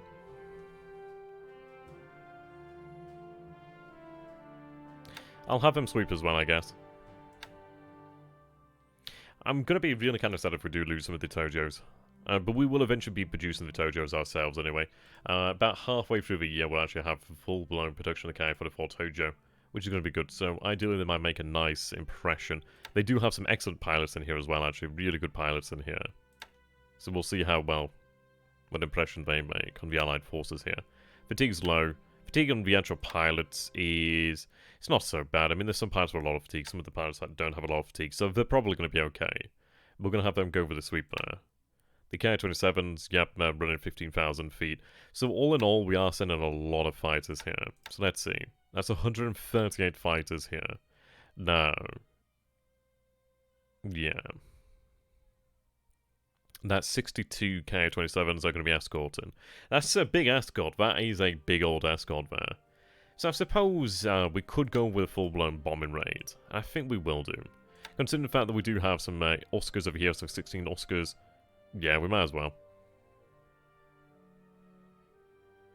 We'll be okay, therefore. I think we'll be okay here. The thing to bear in mind is, like, previously I didn't think that sweeps could combine, but it seems like they can actually combine. I could potentially... I think they'll be okay. We'll see. We'll see. It's one of these things if they're escorting. I think we'll probably be alright. And if I'm wrong, I'm wrong. Like, they'll do well. If I'm wrong, I'll admit it, but I'm gonna try and sweep with them, see how they do.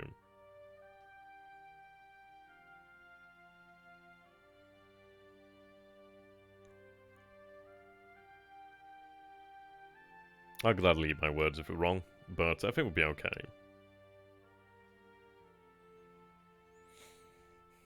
I think every now and then we're going to try something new, taken by surprise. They can look after themselves pretty well, actually. They are, I think, to be honest, they're probably our best fighter. If we take a look at them, like, they actually do have the HMGs, really. It's like, barring the Zeros, they are definitely the best. It's like, the Zeros obviously do have the actual full-blown cannon, like the 20mm cannon, I do believe. But these guys actually do have some pretty decent firepower. Climb rate's really good there. Maneuverability is good. Obviously, the durability is one of these things that we're always going to struggle with as Japan, but the gun value is excellent. They are very fast as well. So cruise speed there is 249, 360. Look at that compared to the Zero. Cruise speed there is 207. So they've got, like, what, 53 miles per hour on them. And another 30-odd mile, another 20-odd miles there, 29 miles on top of the maximum speed, I believe it is. That does make it, well, actually, not that bad, so 249. And 360, so that is a big old difference there. They are very fast. Now, if I take a look, the issue that we have, really, when we come up against Allied aircraft, like, what we'll do then is we'll take a look towards the, H-Fade Eyes, I can't remember what they're called now. We'll be alright for. The thing is, it's like, I'd rather send them when we do considerably, well, outnumber them. They may go in with the actual sweep. I mean, I'll set them to the same altitude as the actual Zero sweep, and then they're more likely to go in. They're under the same actual command here. But in fairness, I might... Yeah, I tell you what, we'll have the Zero set at 20,000 feet, actually. So they'll all go in there.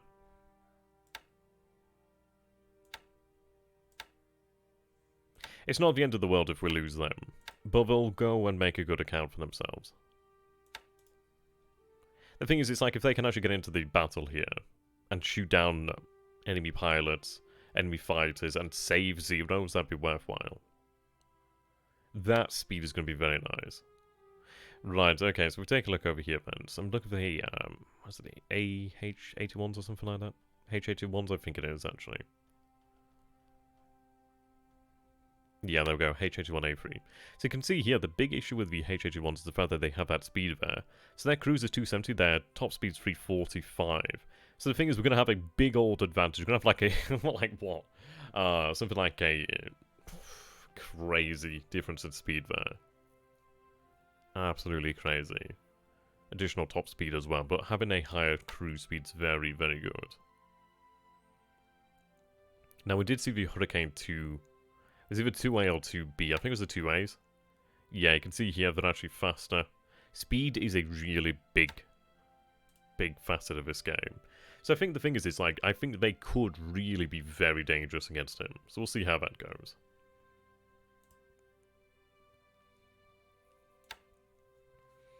So we're going to be going all in over here as well. Should be good news. I might have them go at... we'll have them go about 15,000 feet. The reason being I want them to actually fly alongside the Ka-27s. We do have the 1As over here, actually. 1As.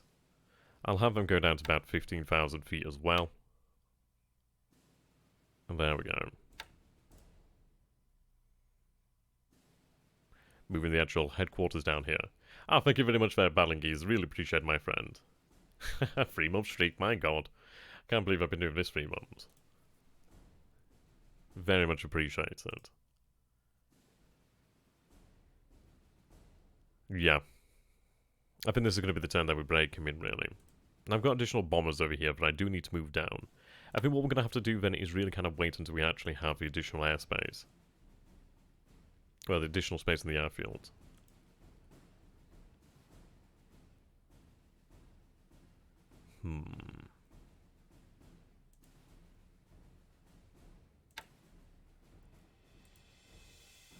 Okay, so the 124th here. Right.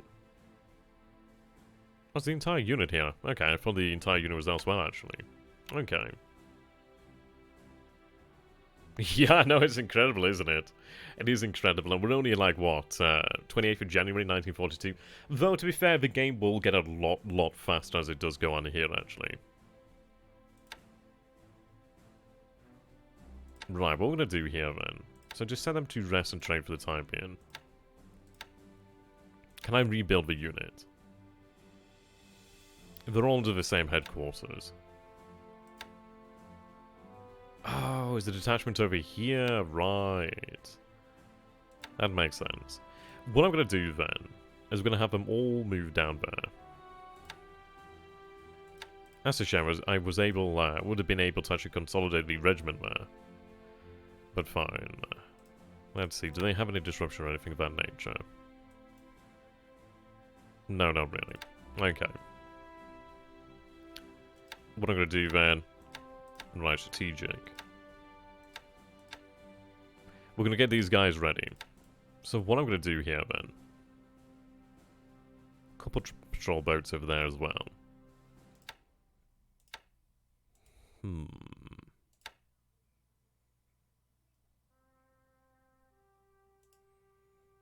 Go patrol of Mercy.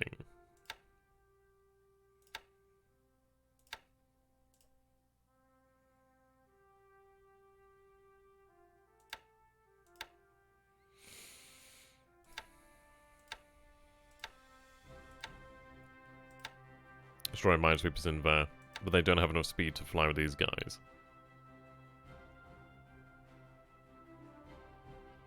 I can't, yeah, unfortunately I can't replenish it port here. It's only size 1 port. Though, to be fair, what I'll do here then is disband the actual force. So what we'll do then, go to Kwantan, refuel the ships over here.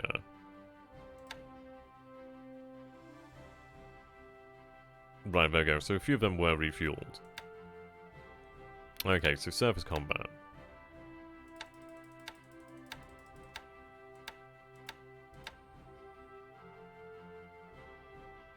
THG sit up for this weekend. He's going to try for 2 or 3 turns a week. I would like, oh, Jesus Christ.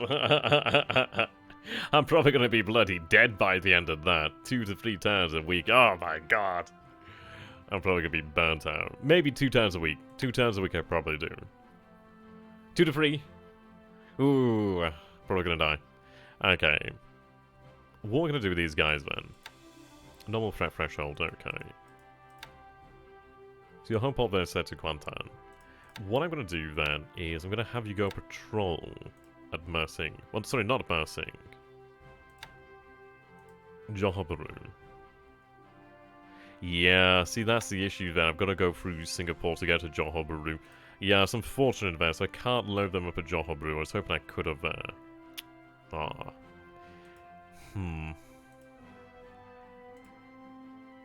That is a shame, though. Well, what we'll do then... I'm going to patrol over here at Tiamat Island. No reaction there. What I'm doing here, then, is I'm moving into this area. I really want to kind of see what his reaction is to this. But, okay. So, though, the forces of the 124th Regiment do need to go north, then. So, they're going to go to Kotobrun. Yeah, we're going to send a regiment down here to Sarawak.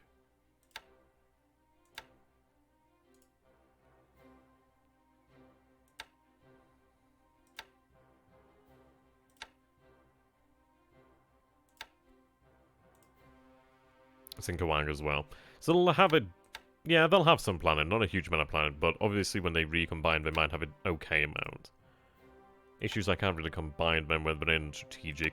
It might be one of those things when we combine them, but we'll see.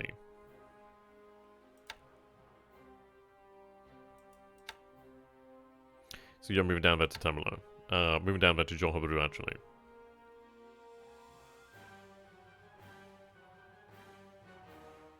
Well, in fairness, let's see. The SLF could be useful elsewhere. So we're going to have the SLF made ready to actually move on to Borneo. We're going to make a lot of movement now towards this area.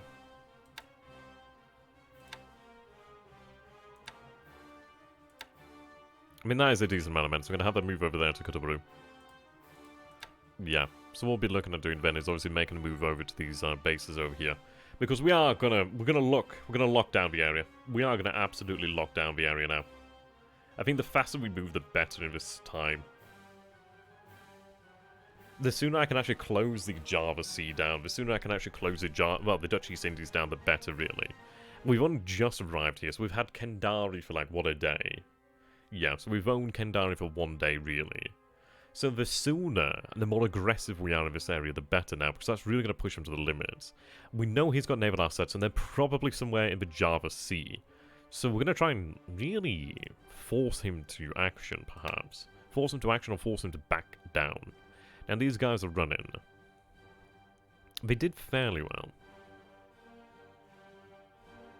His fight is going to be busy over here for the most part.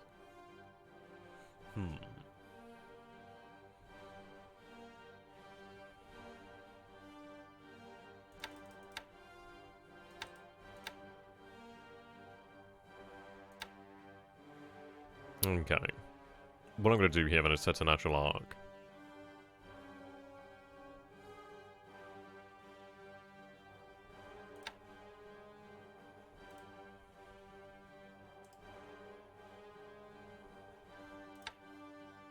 Right.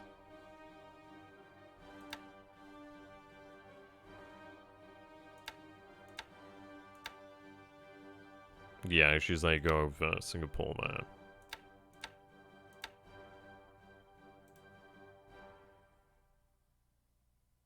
But if they're at this spot about here, then... I mean, I could have them potentially patrol here. I mean, what's the actual... so that's... Yeah, the beauty is this is all shallow ocean in that area. Really very good for us, actually.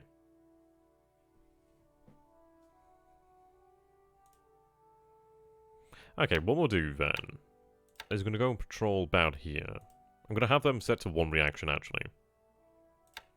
There we go. When do you start school? I'll be starting my diploma next month. I think it's going to be the 23rd of September is when I start proper, actually. Which is going to be really cool. Looking forward to that. I tell you what, it's going to be awesome just to do something like that. It's going to be a passion. Really looking forward to that. I've been trying to get a hold of the actual reading list so I can get a head start on it, really. I don't know. I'd love to think in the future, actually, that... I don't know. I think as getting a bit older, I think I'd like to sort of, like, steer towards maybe, like, Sino-Soviet relations and just really, I don't know, maybe focus on the actual East itself, because it'd be really, really awesome just to learn so much about this area. And especially, like, Sino-Soviet relations, that is a really interesting area. Like, I'm going to go ahead and pick up some books on the Korean War, actually, in the near future. I need to pick up some actual books on the political history of Japanese governments during this actual time as well, because it's very complicated. But just really being able to understand like how Japanese politics worked at the time would be really quite magnificent. Okay. So, we're moving the actual patrols over there. The actual surface patrol over there. They're going to have the actual G3M... Yeah, G3M2s there. They're going to be covering them. But the thing is, the G3M2s are going to be coming out to this area down here, actually. So that's going to be very, very interesting. Now, he doesn't have fighters here. This is going to be really good. Yeah, this is going to be good. What we'll do then as well... The issue is... Okay, well, what we'll do then... I can't afford to move this headquarters as of yet. So what I might do is move the other headquarters. Right, so you stay here for the time being, because I'm going to need those torpedoes, aren't I? Yep, I'm going to need them. Increase the amount of search. There we go. We'll see what we can do here. And I should have been doing this from the first days, really, because we definitely did let the... Well, I definitely did let the reports on the Prince of Wales escape. I assumed they would have been in Singapore, but they did manage to limp out. I imagine they probably limped out of the Straits of Malacca. More than likely that way. Okay. We're going to cover that area. Go learn Mandarin.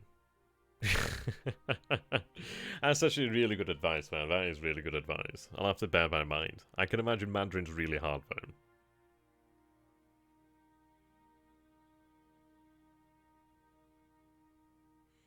But no, that's something to bear in mind. Okay. But thank you very much for the subscription. I do appreciate that. It really does make a massive difference.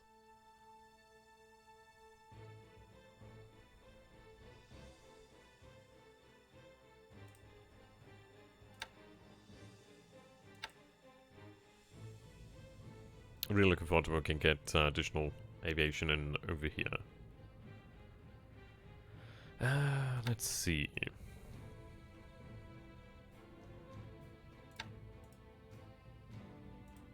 Thank you very much, man. I'm glad somebody does. Yeah, so the sea detachment is moving out there to Kalaka. Which is worthwhile. At the end of the day, we take this base, we do take out the Dutch troops that are over here as well.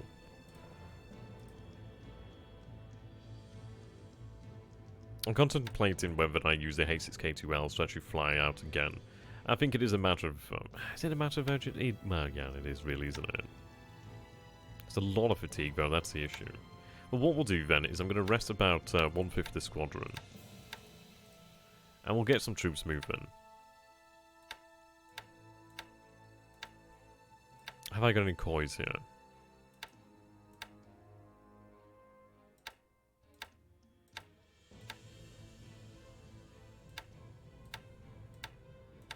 Right, I've got the 3rd JNAF AF. I'm going to start moving them over to Kendari.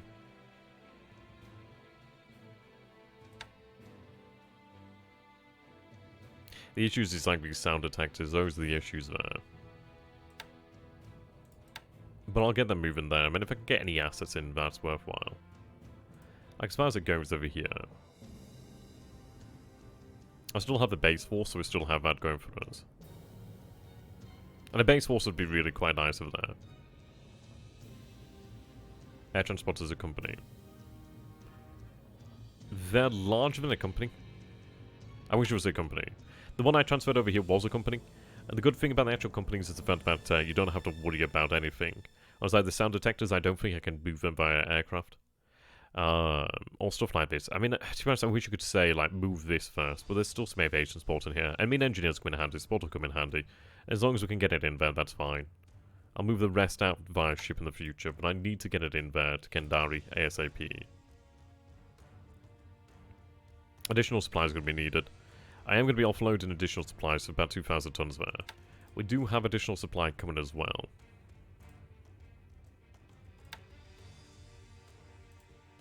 Moving in nude. Yeah, there's 8,000 tons of supply there. We've got a lot of supplies coming into the area as well, so we're going to get that moving in there.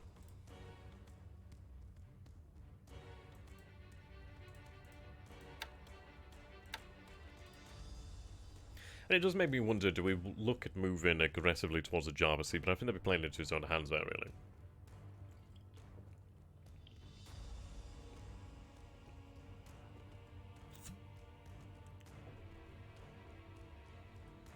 Actually, I tell you what, just on the side of caution, as we are going to have more aircraft here, I'm going to increase this to about 6% combat air patrol. Alright, there we go. So we're moving out there, so this is where the actual minikit battalion is going to be moving. Let's see. See, this is the issue, is not much in the way of actual deep ocean here.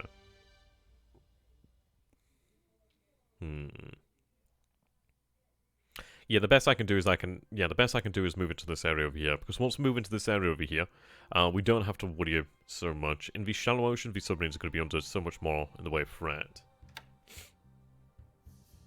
You're currently undetected at this moment in time. Now, I should have some additional submarines over here.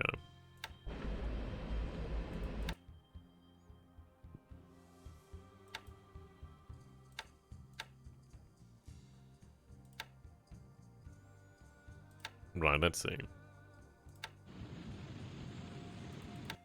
In fairness, this Kunikawa Maru could be moved as well.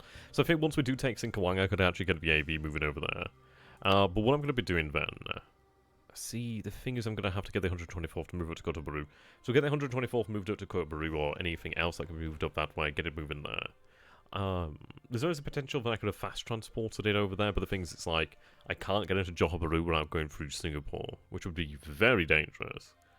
So that's an impossibility at the moment in time. I do have additional forces out this way.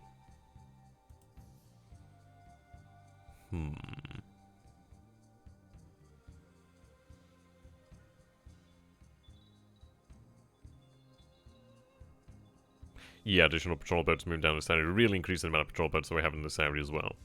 These patrol boats, there is some other patrol boats bringing national supply, which is going to be good. Okay, so let's take a look then. So actually in the port here, so we have a Nagoya Maroon. Right, we'll load her tender. Yeah, her tender only has 200 at the moment, so I do need to load more in there.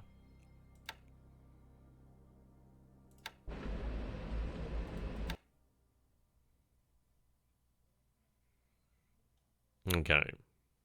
What I'll do then is we'll disband for the time being. What I'm going to do is actually make it into a proper task force, and it's going to start to load up. Right, so support.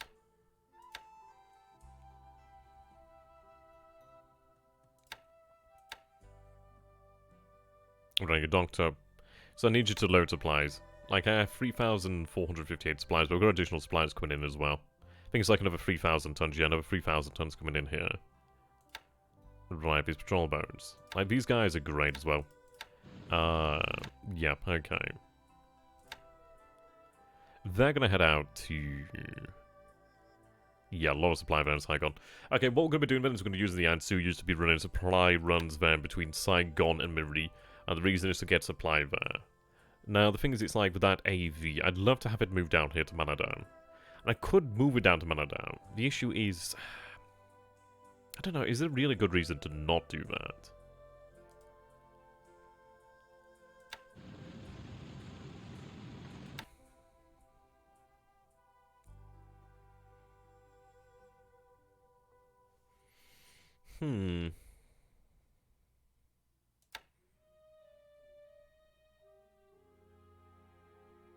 I don't think there's really much in the way of threat here, is there? So what I'll do then is I'll actually take the, Fubuki. So Hibiki. She can head back over here to Marine.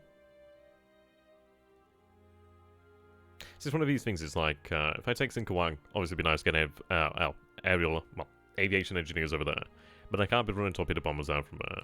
So I think what I'm going to do is get the AV, go meet up with the AV, and then I can have the AV escorted to Manadao. I think that'd be worthwhile, Manadao or elsewhere. But I think getting it moved out would be very good news. Right, so I've got these KR-27s over here as well, actually. Now then...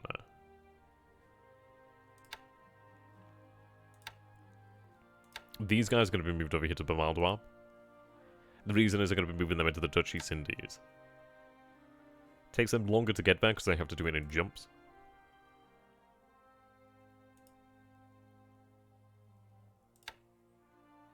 Hmm.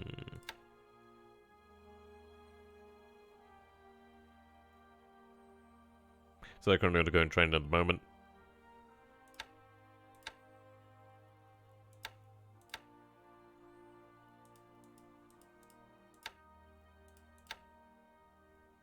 Also, we'll change the pilots over when we actually get there. But that's a lot of K-27s. Okay.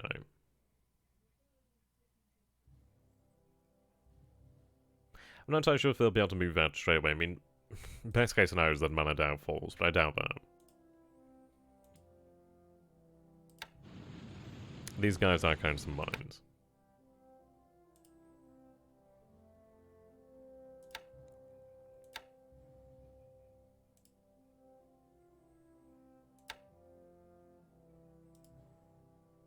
Right, you're based out from Truck, but I'm going to have you based out from Naval.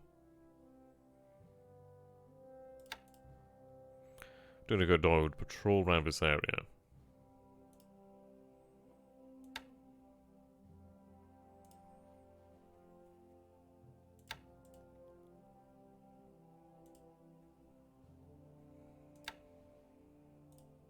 I really want to keep an eye on the Port Moresby area. Due to the fact that, well, if he tries to sneak in additional forces to Port Moresby, I would have put a stop to that, really.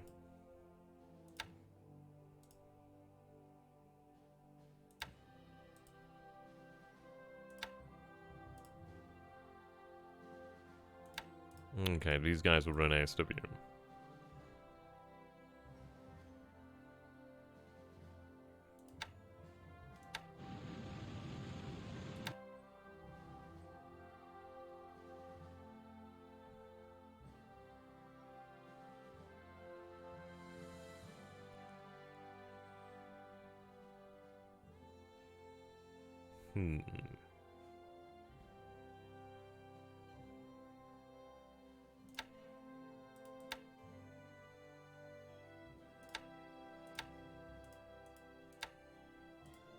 Okay, I think what I'm going to do is actually patrol maybe in this area.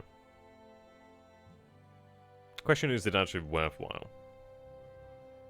I'll patrol from here to Rebel.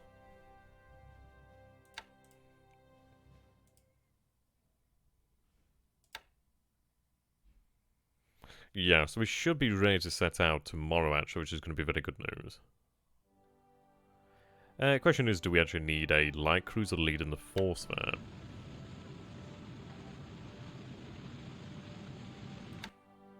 Maybe not.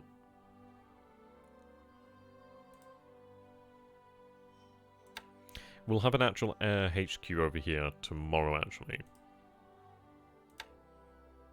Assuming it unloads all at the same time.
So 24,000 tons there, unfortunately.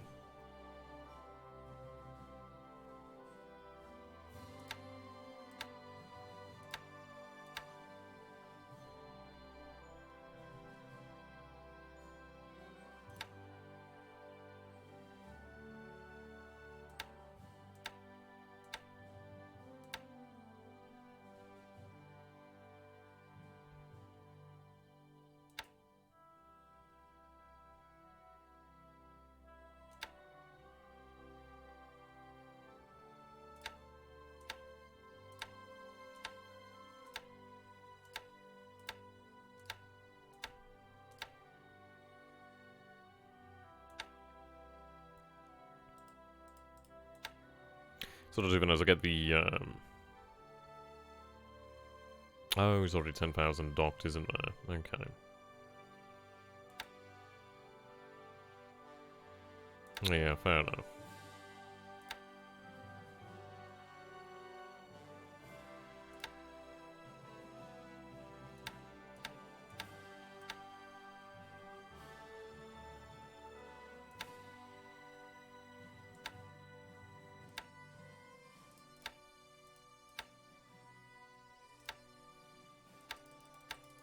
Yeah, as far as it goes, we actually do have a very formidable force over here at Rabaul now.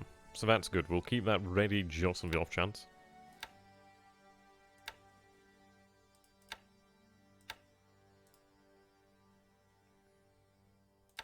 Yeah, so we're not toothless in this area, so we do have the Kinagusa. We do have the two float planes, sorry, the two light cruisers over here. Unfortunately, they don't have float planes.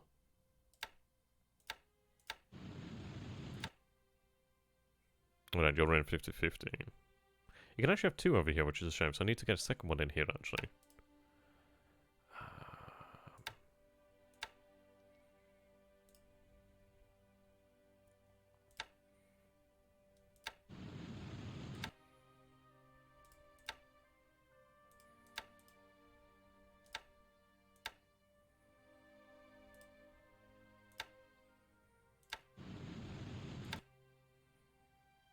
Oh, I can't bring him yet. Fair enough. Hold on to it anyway.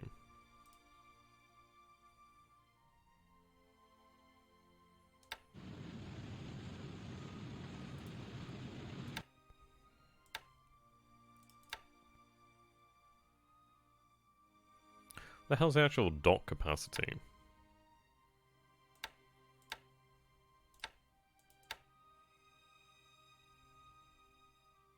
Yeah, dock and begin unloading.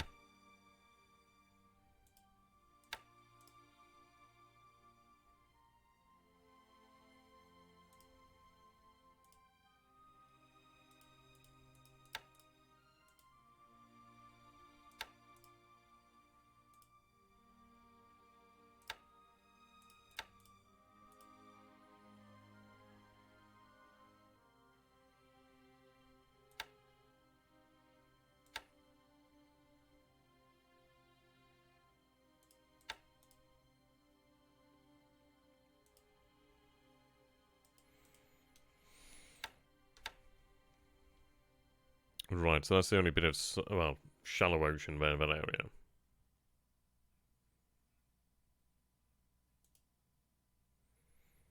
Seems like we're fairly aware what's in the area, moving southwest.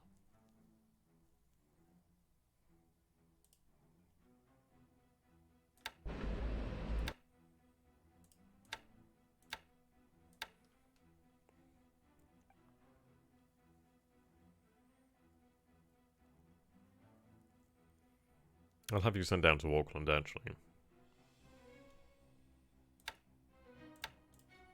Okay, so what we're going to do is modify our troops over here, then.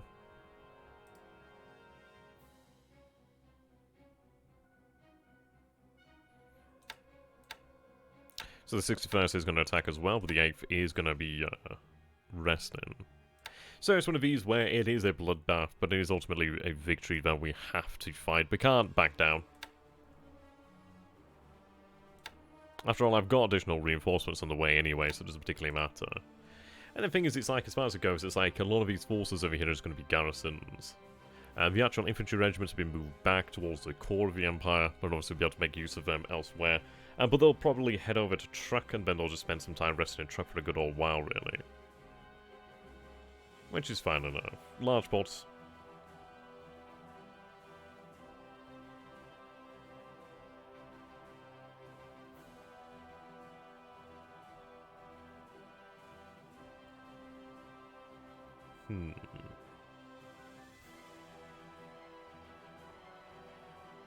Yeah, that works for me.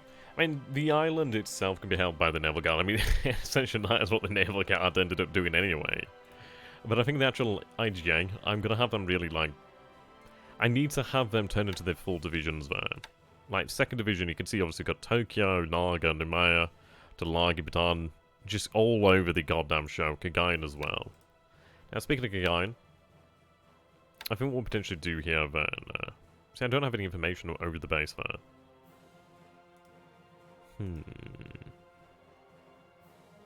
Need to do something here. It's not essential. It's definitely a bit of a distraction, to be honest, but it is what it is. So we'll begin the bombardment over here at Bataan. Not much really on the damage of the airfield there.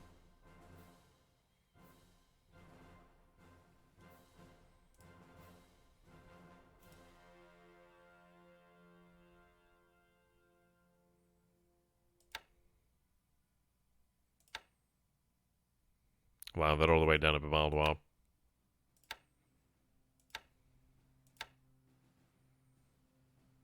Transfer them over to Bavaldwar then afterwards.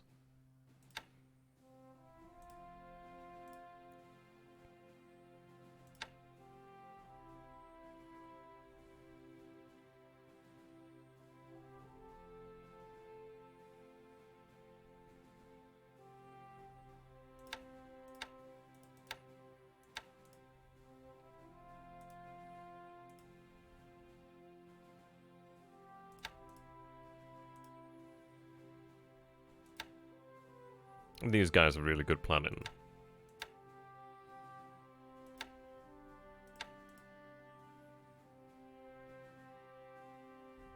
It's been a long time coming here. But the actual siege is going to be over soon enough. Right, the armored cars moving out. Making good progress.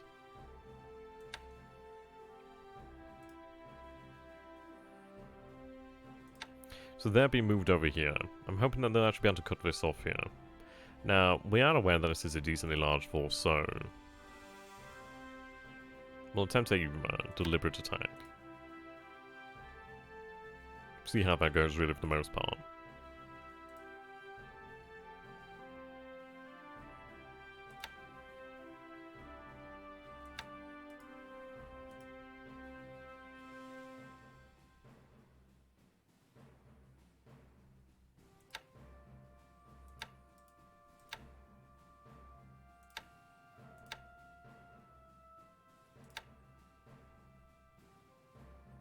Might increase the size of the airfield by 1. It is in a very important position here in China.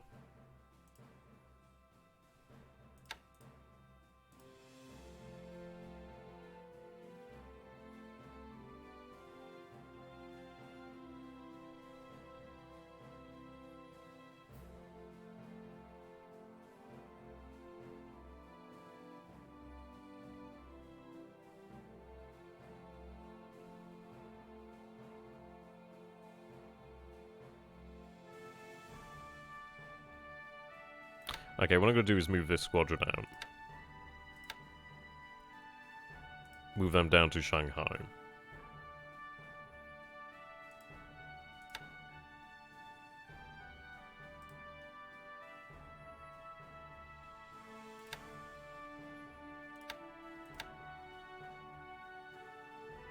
They're small bombs, but it'll be handy anyway.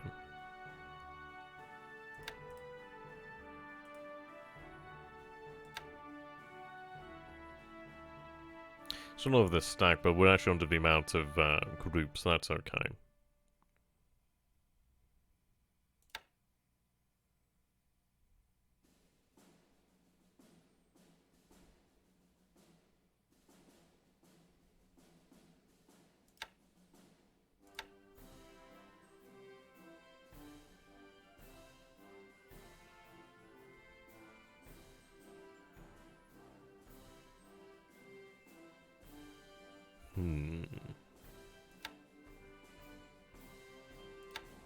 Okay, what I'm going to do here, then, I'm going to stand down these guys. So I'm going to stand down the Ki-51s.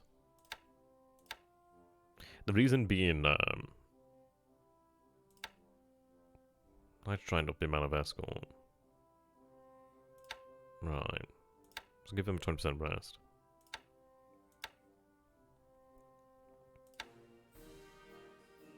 They're all escorting at 16,000 feet.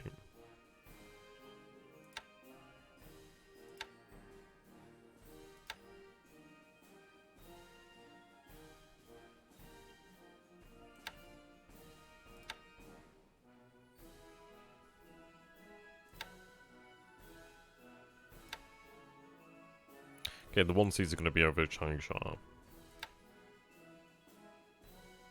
And have them fly about 20,000 feet. Yeah, it's a very large squadron. It'll do really well. It is going to be good. Ideally, they make a good good show for themselves, really. 12 kills so far to the squadron, so we'll rack that up. I need to figure out where the enemy is. Shanghai.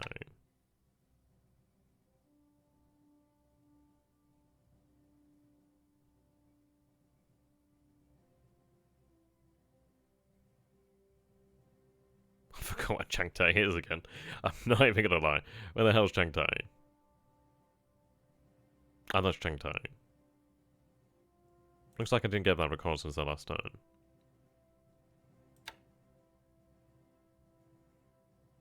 Right, Quailin.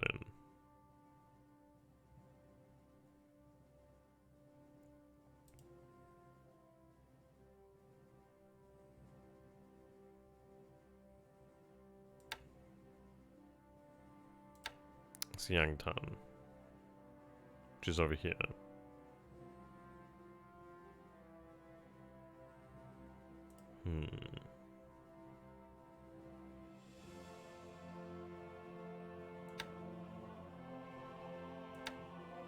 Well, we know what we're dealing with here now.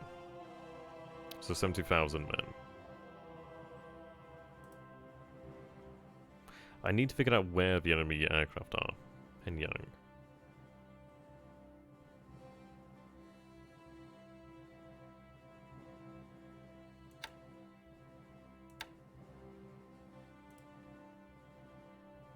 Yeah, so if we run reconnaissance over all the bases in the area, figure out where it's coming from. I mean, Ishang might be another culprit as well to bear in mind. So we'll check it out.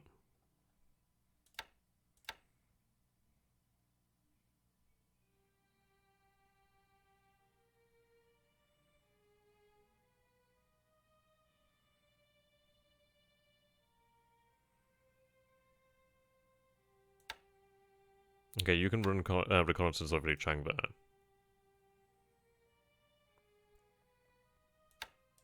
Well, I mean, the thing is, it's like... it's still useful. And even these tiny little bombs can still damage aircraft and stuff like that.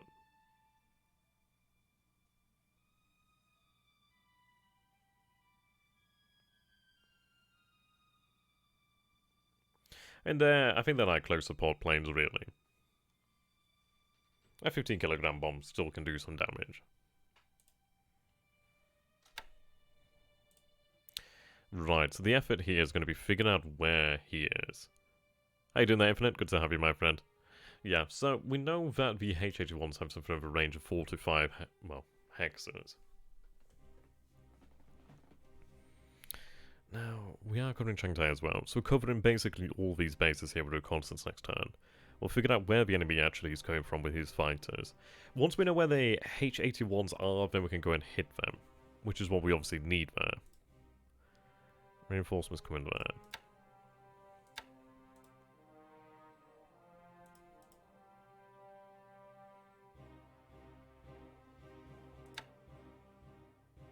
Yeah, let's just support that.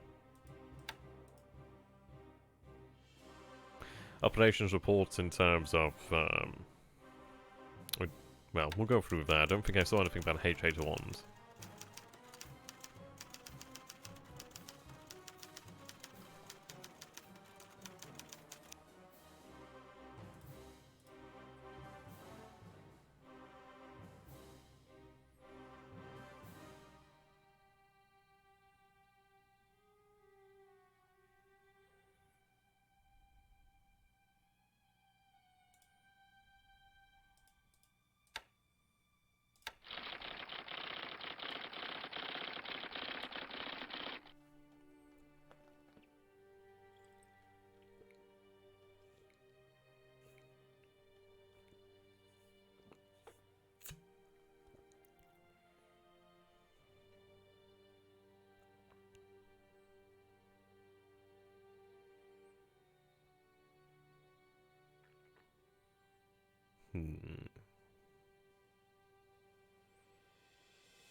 think... Yeah, I think they're in a long-range combat air patrol then. So it looks like, yeah, being recalled, so it looks like,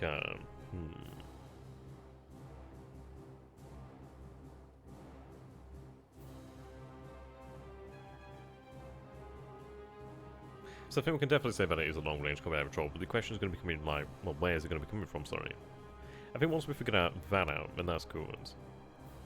So we need to just shut down his ability to project air power in China. The Flying Tigers really have been a pain in the arse. I've never really confronted them in the way that I should have been confronting them from the start. But that really does change. That is going to change.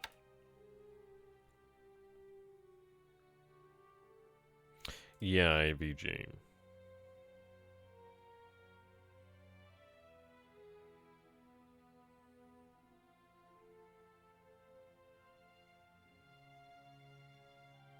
Yeah. Well, I'm running reconnaissance over all these bases here, so he's got to be based out somewhere. Now, we have good reconnaissance over Quaidlin. We know that he has just bombers there. Those bombers are just attacking the 38th. I think he's flying from over here, to be honest. Either here or Chang, really. Yeah, I mean, this is it. But the thing is, he's limited by range. So it really is a matter of time until we figure out where he's actually being based from. So once we have that, then we really are in a good position. It's going to be one of these things of when he could potentially be moving around, but that's going to be difficult for him as well. And the thing is as well, it's like, I mean, this is it. I mean, it's like as far as it goes to the actual losses, I mean, let's take a look at aircraft losses. And this is it. It's like, I don't know if these numbers are correct, but if they are even somewhat accurate, like, if those numbers are indeed accurate, which, I mean, obviously take them with a pinch of salt, then he lost a lot of them. Considering that he has about 25 in total in that squadron, it seems. And if he lost about 9 of them, then that would be exceptional. That'd be an exceptional exchange rate for the Ki-27s. Interestingly enough, like, so we apparently shot down 3 Hudsons and apparently 2 were lost on the way out, which is interesting.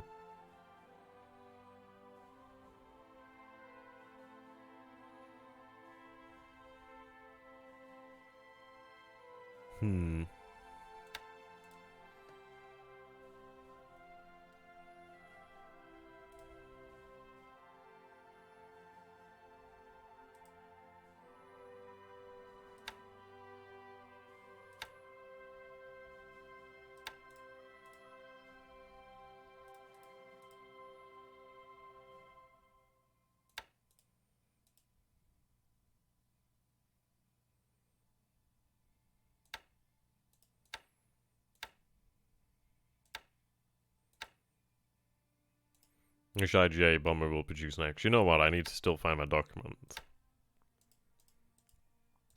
I think once we're done with the actual round of R&D that we've got at the moment, then we'll be able to go over it again.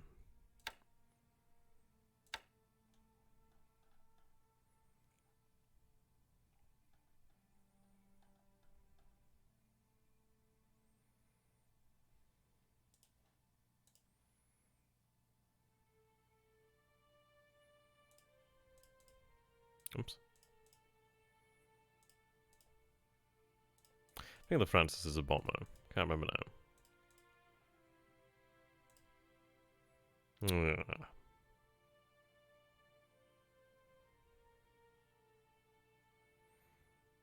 So far, but it can carry the torpedoes as well, it seems. It is a naval bomber after all, actually.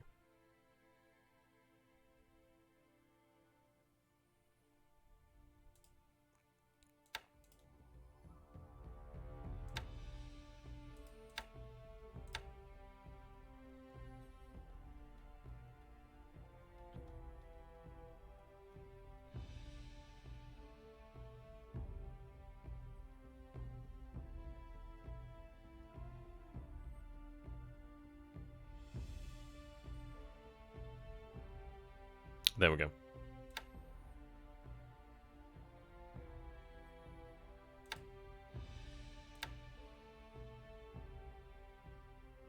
Yeah, so I suppose that's the utility of it, really. It's an IJ bomber that can use torpedoes. Is it IJ or is it IGN? I think it's IGN, actually. IJ. No, IGN. Is it IGN? Yeah, it's IGN. Oh well. We'll go over the R&D when we get to the opportunity to do so, really. I wish you could have made changes, but then again, it's one of these things. It's like he was drawn up by somebody who was gracious enough to do that for me, put the effort in there.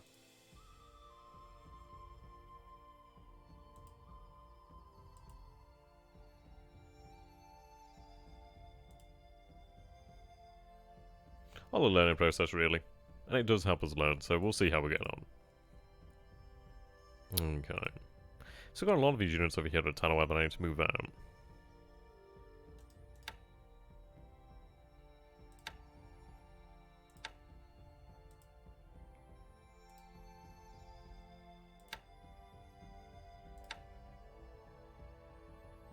How long until you're ready, actually? 3 days. Let's have you rest for the time being.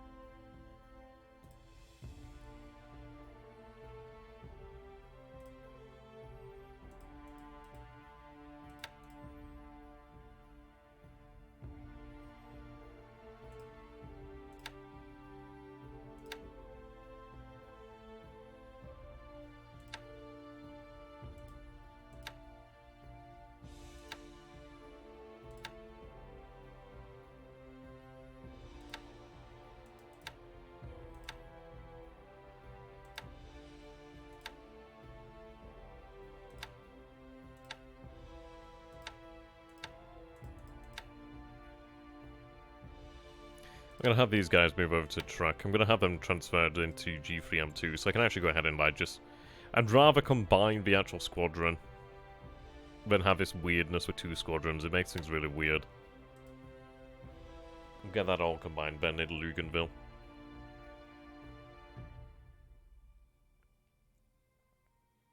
Yeah, I think that's probably for the best.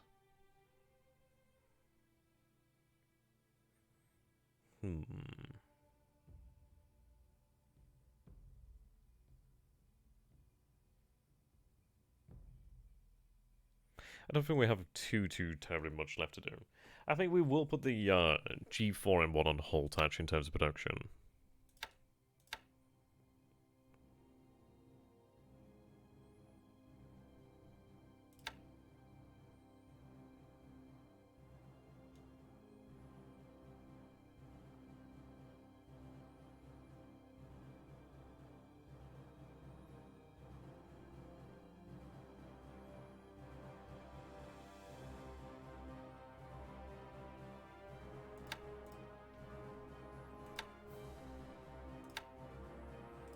Okay.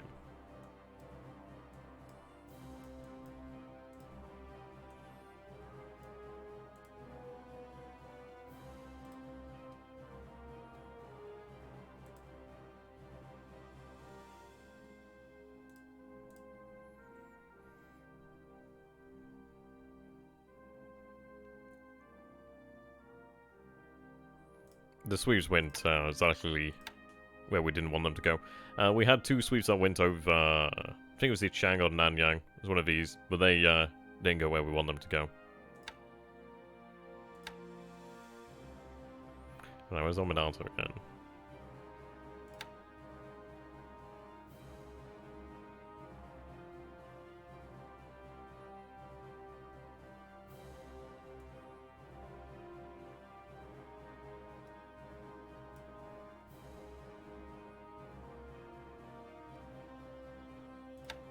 Ah, there we go. Can't believe I forgot about that. Right. So the Nissan Baru can't undergo any more repairs. Don't know why she's even in here, really.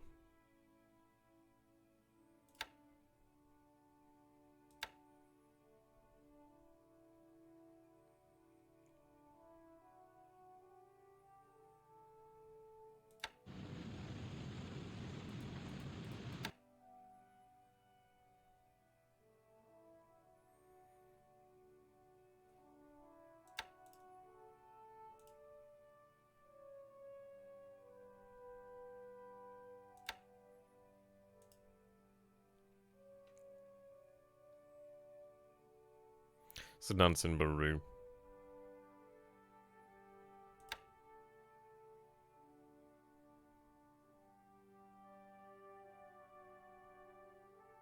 Is there even a shipyard over here?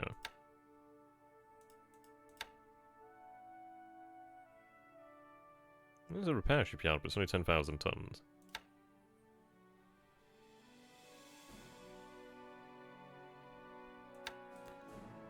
Alright, Saka.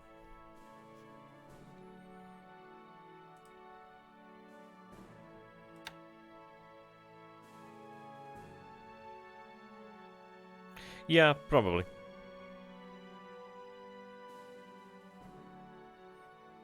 But we'll be running reconnaissance over to Changani House. We'll figure out where they are. But I'm gonna have the actual sweep over Changsha just to make sure. I mean, I could run. To be fair, I might run long range combat patrol actually. Oh, okay, I see.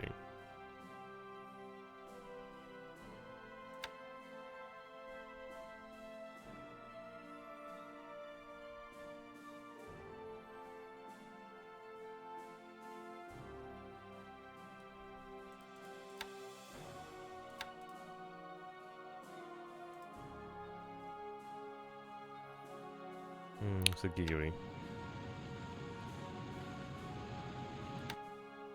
Okay, so she's been upgraded. Have Sagiri go and escort Vishoho as well.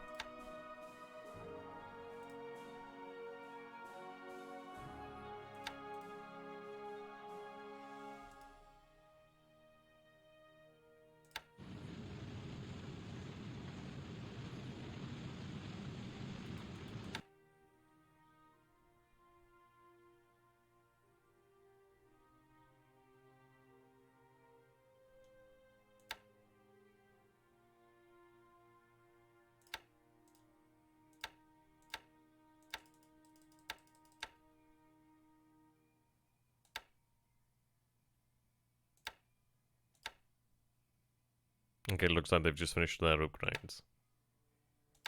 Under repair. Don't believe so.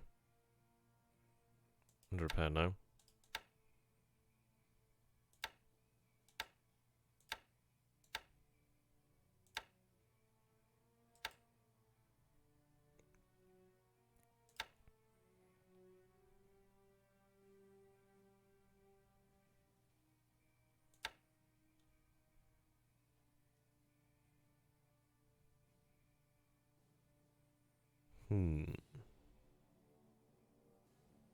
I was thinking, would they be better served by heading to like Malaya or somewhere like that area?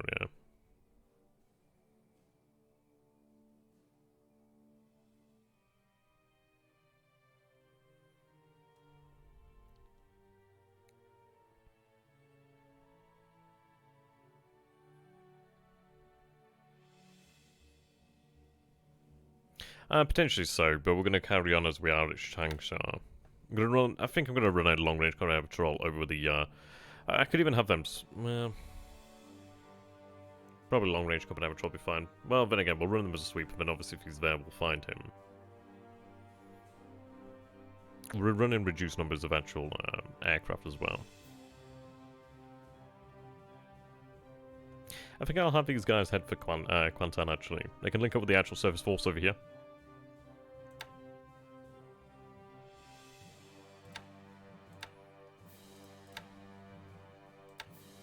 Home port can be set as Saigon though. Oh, thank you very much for that, Infinite. Really appreciate it, my friend. Right, Valdwar. I can imagine that would be the really effed up PB that decided to run aground, actually. To be fair, first place is 1,000, so good luck with that one.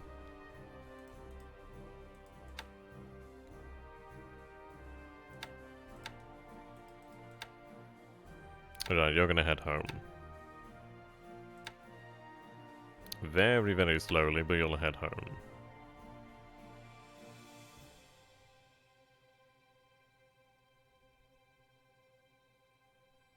How big is the actual ship? Yeah, you could probably go to repair at Naga. Oh, Naha, sorry. How big is the repair shipyard in Tokyo, actually? Okay, size 30 at the moment.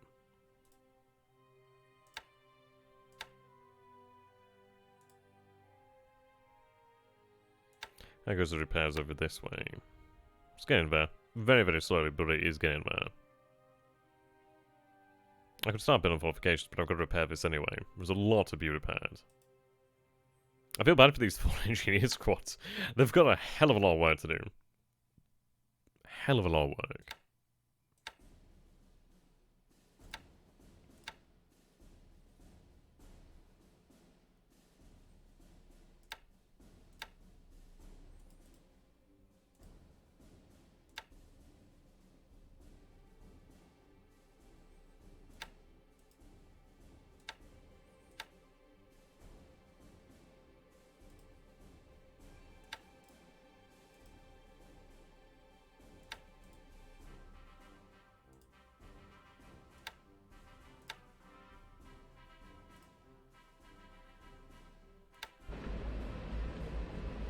Oh, it looks like you've been rearmed here, actually. Excellent. Do you have a search plane or anything like that? Unfortunately not, but hey, you're good to go.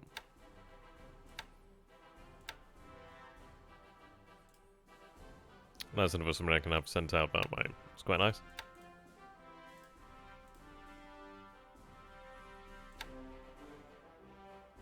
That's a lot in reserve there.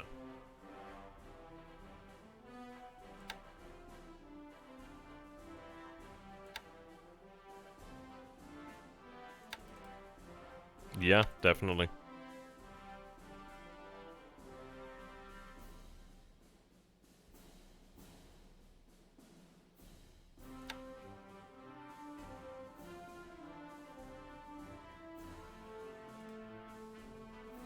Okay, so you've offloaded. I'm gonna have you run minesweeping then. It was a shame that they, well, we actually did come out of that quite badly, to be fair. Alas, we'll make up for it then. So yeah, I decided to go ahead and stand down the 80, sort of the 61st, so the 8th is going to be stood down this time round, but it's still attacking.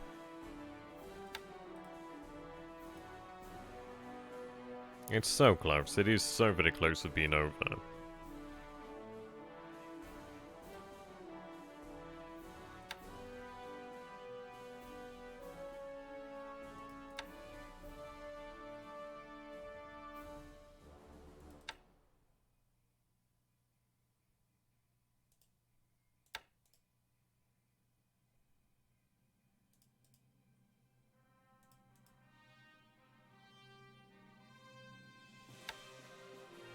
Right, you're instead actually going to be running ASW over to Largy this turn.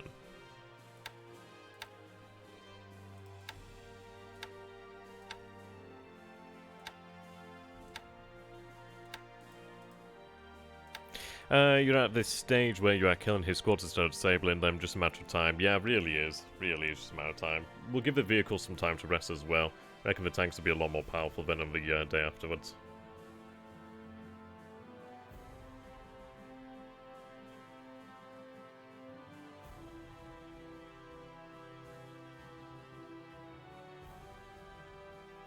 I think we're going to take it before again. Well, it's one of these. It's like, would he be as brave to send any additional forces in there? I don't think he would be so brave. Well, I don't know. Probably brave, but I just don't want to give him the option. I think the sooner that we end it, the better, really. Hi, Humanity Day. Good to have you on the stream, my friend. Welcome, welcome. Yeah. Not doing too bad. Not doing too bad. I assembled a 10mm Tiger 1, so I'm quite happy with that, actually. Very happy, actually. It's quite surprising. The 10mm Tiger is about... it's not too far away in terms of size from the 50mm T26, which is quite amusing. Yeah, much bigger than the actual M4 Shermans. I think I'm going to get some, like, 10mm King Tigers or something like that. Though I've got a book for the Soviets, so I probably could do again some, like, Soviet stuff as well, actually. I'd love to see, like, a T-35 and 10mm. That'd be amazing. That's my little bit of waffle there. Hope you guys enjoyed it. Okay. So not too far here from the end. Feeling quite confident about it.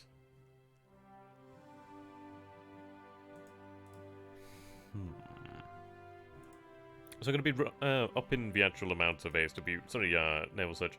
In fairness, I do have a lot of reserves here. I could probably up this even further. Though saying that, let's see, if I was to divide the squadron here, let's take a look at this. Yeah, it might be worthwhile to divide the squadron, to be fair. How's your game looking tactically? I mean, tactically is a little bit smaller. Do you mean like operationally or strategically? I suppose it depends in which theatre and really in regards to what sort of criteria. So I'm tempted to move some H6K4s down this area, actually. Maybe some additional ones over here for the footy, but then again I only have so much in the way of aviation support there. Though I have got room for more. I think it is worthwhile moving another H6K4 squadron. Yeah, I think we'll go for that. Though saying that,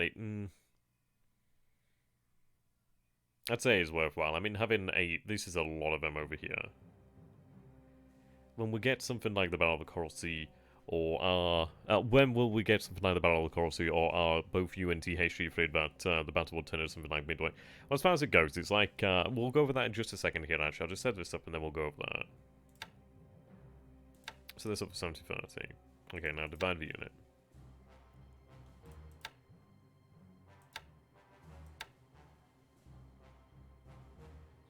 Right. This section is going to be moved over here to Funafuti. Ideally give us increased situational awareness in that area.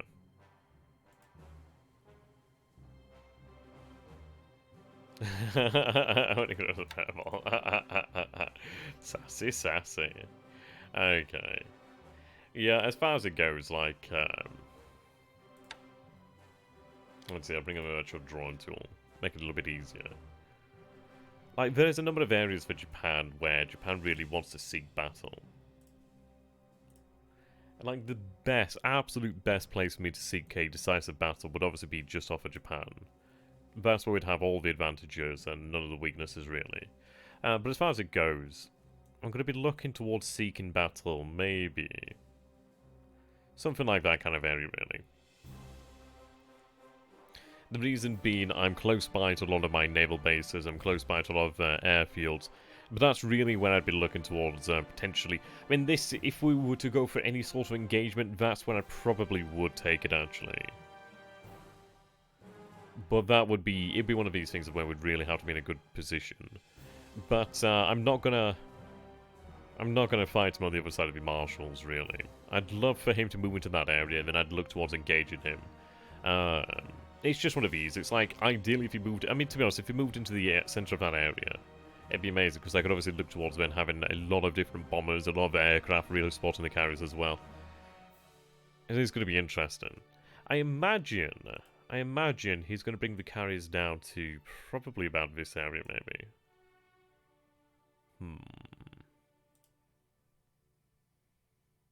Something like that. We'll have Paramashiro Jima set up soon enough, which would be good news. I'm quite happy we're having some H6K4s over there at Midway. I might look towards sending a few more, perhaps.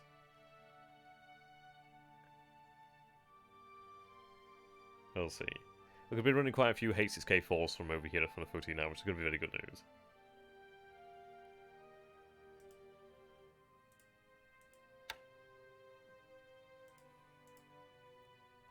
How are we going to the Philippines? Well, our men finally arrived at Bataan. Unfortunately, did have a delay there due to the fact that I must have misclicked some turns ago. But they've arrived, so we're going to begin the bombardment there at Bataan.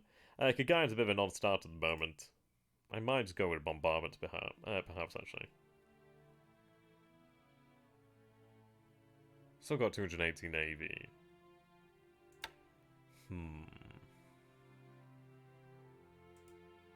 Actually, I'll tell you what, I think what we're going to do here, then, let's see.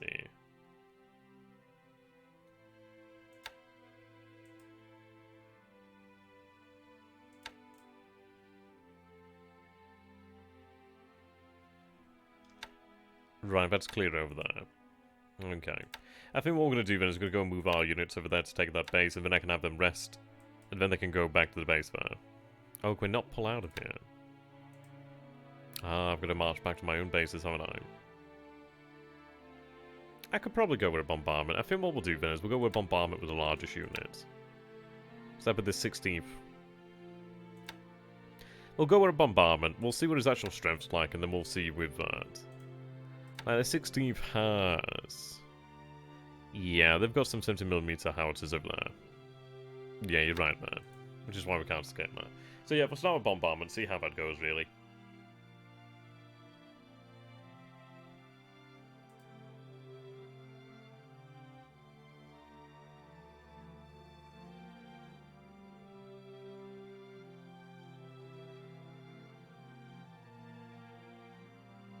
It's just somebody's got a spot there. Must be flying some aircraft from 10 up.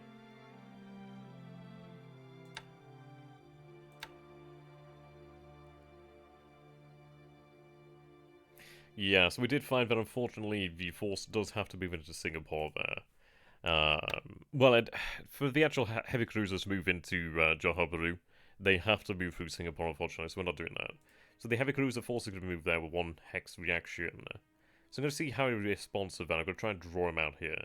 But if we can actually see that there is no reaction, I mean, as well, we have set it up with the naval bombers over here to cover this area here. I'm hoping that it might draw him out. It might cause him to react in such a fashion. We'll see here. But the thing is, it's like if he has moved his bombers elsewhere, we'll take advantage of that. And we'll begin to really move into this area then. The time is finally arriving where this is going to be done, really. Should have been on top of this one a lot earlier, but then again, this is the experience, isn't it? How would a invasion of Sumatra be looking?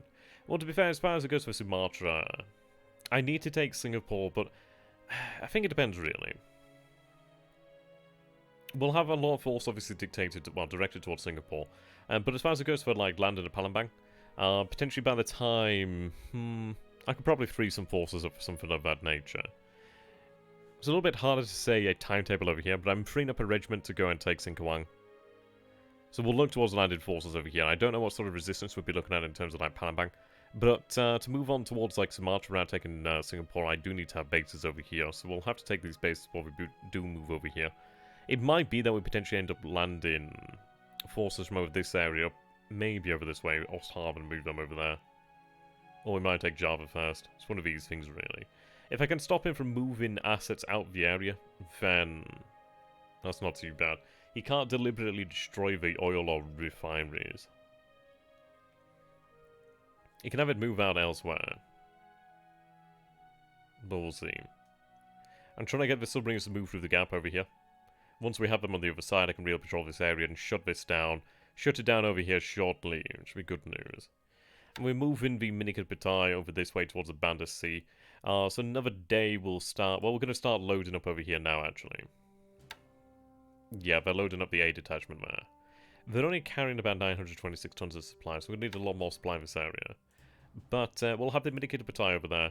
Maybe 1 to 2 days for that force to be loaded up. Then we'll have it moved down onto Kopang. Which will be good news there.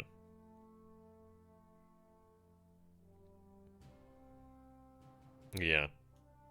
Well, we're making our bids now. We're getting ready. I just need a little bit more in the way of fuel there.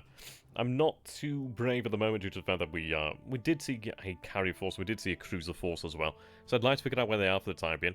Once I do have more air power at Kandari, then we'll be a lot more... we'll be in a much better position there, so I can be a lot braver. But I do need to have decent air power at Kandari.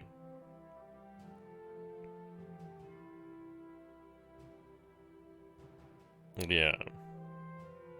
And that's it. We're going to have a, we'll have an aviation headquarters moving over there shortly as well. I mean, once I've got the aviation headquarters in there, then there's absolutely no issues there.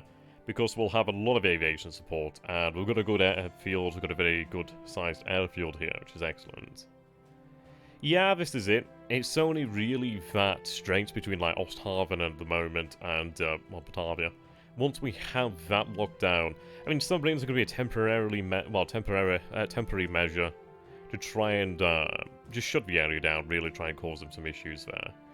But once we do get a base established on Borneo at Singkawang, ideally I could try and move some actual naval bombers and, well, an air headquarters over there could be established as well.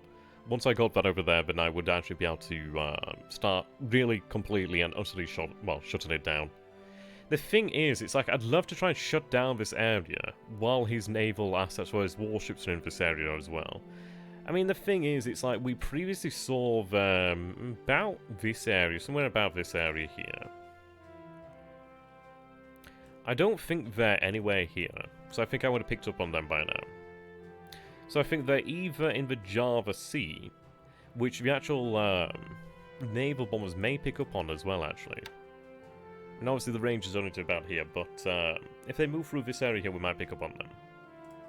And he may do so, due to the fact that we do have the actual warships out there to the north as well. So they're either here, they could be somewhere along here. But I think it's probably likely that they're over here at Soribaya, something of that nature. More than likely over there. That's where I imagine they are at the moment.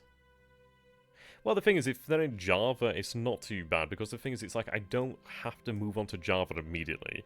The thing is, it's like for example, we do have a couple of airfields over here. Like, this would be an excellent airfield to take there, to be honest. I think what we'll probably do then is, we could look towards taking that one after Makassar. Makassar. The good news is at least I could march up there, but probably take, I think it's with Balapapan. I'd love to take it. It's a very good airfield. What's the actual range there? What's the distance? 16.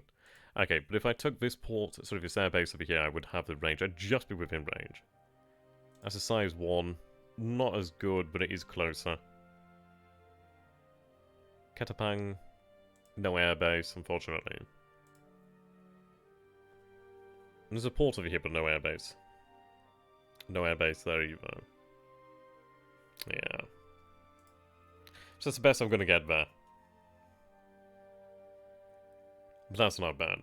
It would allow me to control the Java Sea, so that might be our next move then, to move over here. At least if we're moving from the south. Because the thing is, if I move there from the south, at least I'd actually have control there. The problem I'm seeing is if he's in the Java Sea, he could move north to lock down Singapore indefinitely. Well, the thing is, if he moves north, I've got naval bombers there, and I can take him out with those. We're not impotent in the north either. For example, we've got the Chokai, Suzuya, Kamano, and it's a decent little task force over there. It could be strengthened. You can shut down the Dutch East Indies from Johor Bahru and Kendari. Yeah, pretty much.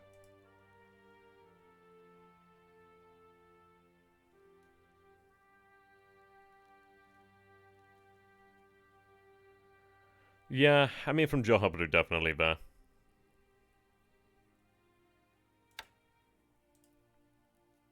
Once we take care of the situation over here, we're going to be looking really good. We will be looking very good. I'm looking forward to seeing how it turns out, because once we do manage this, then that's it there. I know it's hard, really. Yeah, my next goals will be Singkawang and Kopang. Well, we're getting ready to move on Kopang, as we discussed, and Singkawang will be moving on soon. I would have been moving via fast transport, but we can't do that. We'd have to move through Singapore, and obviously that's never going to end well. So yeah, the 124th Infantry Regiment is going to be moving to Kotapuru and moving another SLS squad as well. And yeah, this is it. We'll get those forces moving out there. I could then look again at an actual air headquarters established over at Singkawang as well, which is good news. Once I get the full air headquarters, so obviously we've got the 22nd Air HQ in Malaya at the moment, and then we'll have the other one, I forget the name of it. But once this one's actually established in Malaya, then I can probably either have the new one or the 11th actually established down at Singkawang. I'd like to have one of them move up over here to Johor Bahru as well, so I'd have one over here at Johor Bahru and one over here at Singkawang. And then at least I'd actually have, well, really good air coordination. It would help my assets, well, my efforts very nicely, sorry. Now, Jambo doesn't have an airfield, unfortunately. So it does have an airfield, but no port.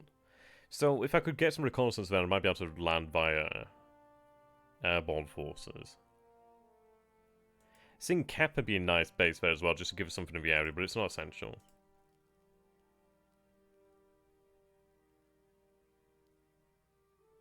Yeah. Nah, that's fine. Okay. So moving the forces south from Changsha. Now we should arrive there tomorrow, and the thing is he's marching to the north here to Changsha, which is amazing. I mean, he's absolutely playing into our hands here, just amazingly playing into our hands. I think he's got scared. I think he has gone scared over here. I think he realizes the fact that there is an army group, a Japanese army group to the north. Not just an army group to the north. And it is only getting stronger. I don't think he's completely aware. He may or he may not be aware of the 104th Division behind him. So the thing is, it's like, as he moves there, we'll take this base there, lock that area out. I mean, it's like, I have got an armoured car company on its way as well. I mean, it's like, if they move into Changsha before I move here, then I'll stop them here, and then we'll just turn back. But yeah, it depends really which will get there first, the company car or etc. But yeah, we should arrive there potentially tomorrow. Yeah. Supply lines into Indochina, indeed. Well, we're moving on to Nanning. I mean, if I can take Nanning, then at least that's a little bit of a base there chipped away at. Some light industry as well, so that's at least some additional supply production. I've got the 38th Division that's coming back down here. 38th as well as heavy artillery, so we do have the 15cm guns there. Oh, you're targeting Johor. Have you obviously planned for Singapore? I need to get more guns over here to Singapore, really. What I'm going to be doing, really, is once the Battle of Wankau is over, I'm probably going to have those engineers actually turn headquarters to the Southern Army. And then I'm going to have them... Yeah, I'll probably just take them out of Wankau, to be fair. It's a big port there, to be fair. So once that's done, once the city of Wankau has fallen, I'll take those independent engineer regiments and we can have them sent down here to Malaya to help us against Singapore, really. I need engineers. Engineers, and especially artillery as well. We do have some big artillery over here, and we are going to be aiming towards a couple of divisions over there to attack Singapore. It's going to be tough. It is going to be a very tough battle. I should have been doing a lot since day one, but experience is something that we earn. It's going to be very exciting. It's going to be a lot of big battles to come, really. The battle for Changsha will begin really pretty soon, to be fair. Within the week, maybe within the month. Depending, we might begin it soon, but it depends on like the time it's going to take for these forces to arrive. The good news is I'm going to have all this artillery arrive in maybe next turn, maybe the day after. But that's a good amount of artillery.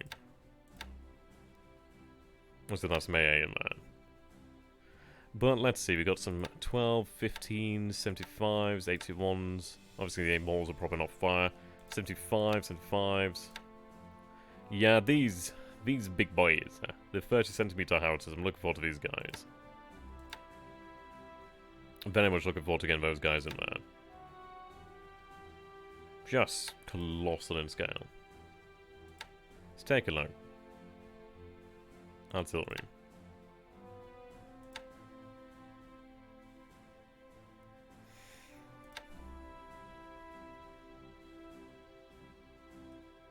Yeah, there they are. I'm not entirely sure which model it is, but they are definitely one of the most damaging weapons there. I'm hoping this is the I variant, so that's a hell of a lot more powerful. This is why I prefer to pound Wankau with BBs, freeze up forces, once those units are routed. Well, this is it, but the thing is, it's like, we'll get in and we'll more or less capture it intact. Well, it was bloody. And then obviously the battle stopped for a long time. But I think once we do take it, then at least we'll have a fairly clean battle. And at least we'll have more industry to pay for the actual losses inflicted and sustained there. So, it is what it is, I suppose. It's not perfect, but a lot of the things I've done in this campaign aren't perfect, but you know what? I'm proud of them. In a weird way. Somebody mentioned earlier that it's almost a year since we actually did begin the series. Obviously, we began the series in September of last year, really. So, incredible how things have flown, isn't it? Like, how time flies. The turns are going to get quicker as well, which is going to be excellent. We learned so very much more. And it's like the campaign here, let's say. So the series in 1942 is going to be completely different to the series in 1943. The series in 1944 is going to be completely serious. Just imagine when we get to 1945. If we do make it to 1945, imagine how things are going to be. It's going to be really crazy. It's like, for example, at the moment we are practically carrying out our own Operation Ichigo. So we'll see. At this rate, I will be a century old by the time THG starts dropping A-bombs. Oh dear. Well, to be honest, I mean, like, the first 6 months of the war is, like, our time to shine. Like, I'm not playing very optimal here. Had there been a more professional Japanese player, then it would have been dramatically different. Like, they probably would have been able to seize most things. It's a dangerous gambit even at the best of times, but they probably would have been able to pull it off there. And then Singapore could have potentially been under siege for a long time already. But this is it. It's an excellent way to learn. Hope you don't end up getting nuked. To be honest, I hope we do get nuked. I hope we get nuked 3 times.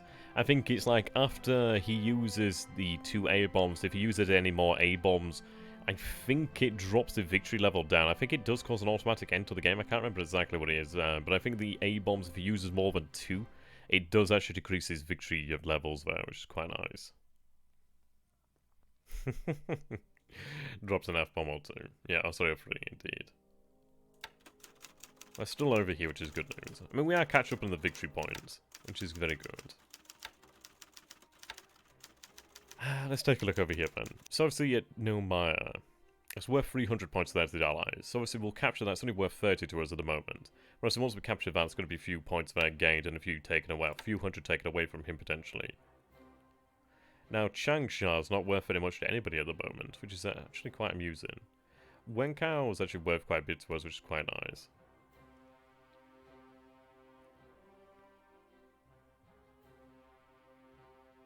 We'll be able to see quite a decent amount of victory points over here in China, actually, especially at Chongqing, actually. Taking that would be very, very nice.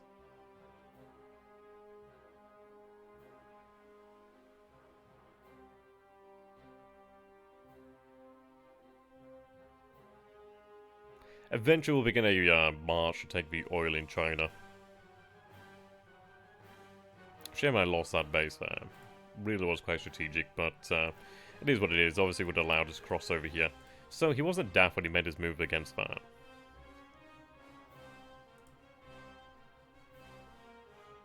There's a lot of VP that's going to be gained over here, to be fair. I mean, like, the Chinese aren't worth as much as other nations' infantry and etc, etc.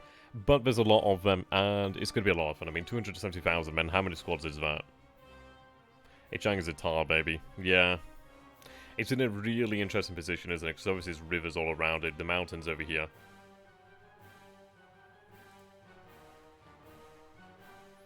But it's one of these things. I mean, if we take a look at the road network, like, it does have a connection here, which is interesting. But if I can actually, well, yeah, clear terrain as well. I mean, that's why we lost it, due to that clear terrain there. Once we take this space over here, Changtai, we actually do cut it off from the road network, which is going to be good. So, ideally, if we can do that quickly enough, we might be able to actually leave his garrison there in Shang just really struggling. Struggling to receive additional supplies. It's going to be very nice. But yeah, clear terrain. Eventually we will return back. The only issue is the actual rivers. So I'll probably cross here and then march up there.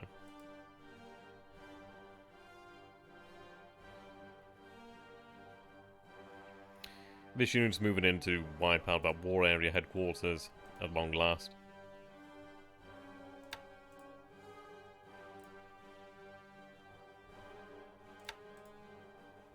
Right, so there's another tank regiment here and an armoured car company at the moment.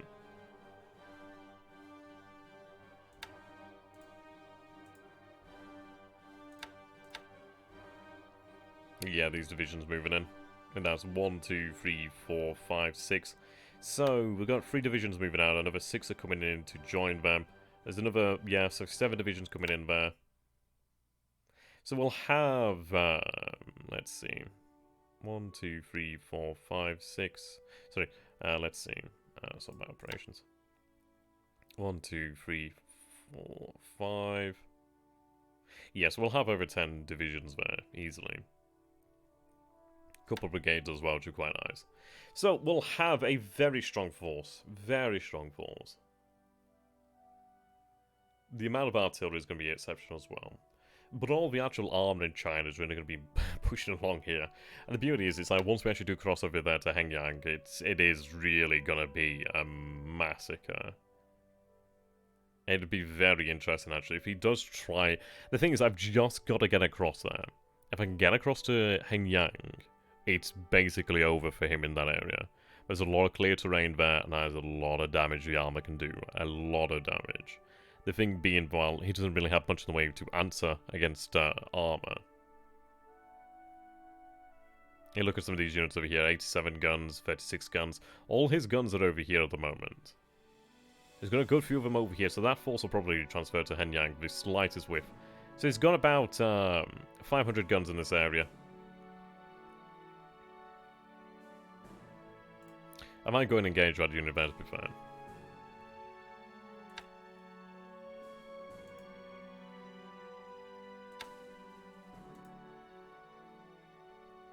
Right, I'm going to stop building fortifications there.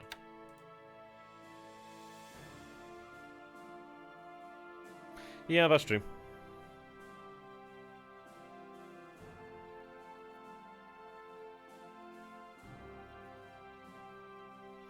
I wouldn't cross it with one division. I'd love to cross it with one division. If it was a smaller garrison, then maybe. It's one of those things of, like, he can get reinforcements in here quickly. The thing is, it's like, I could cross with the one division. It's just, yeah, I just don't have anything else to back it up. Once we do have reinforcements to back it up, then we'll definitely make the crossing there at Henyang. And that's where we'll crush him, really. Very much looking forward to that.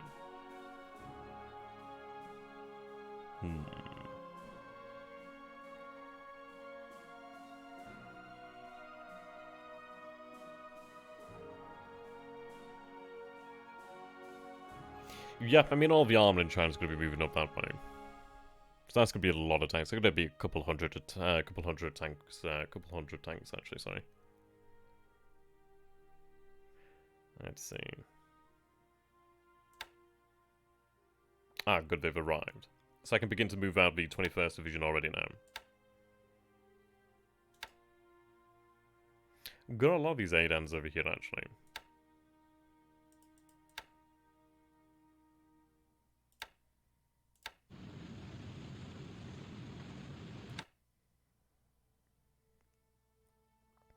I could have a fair few of them convert their cargo space.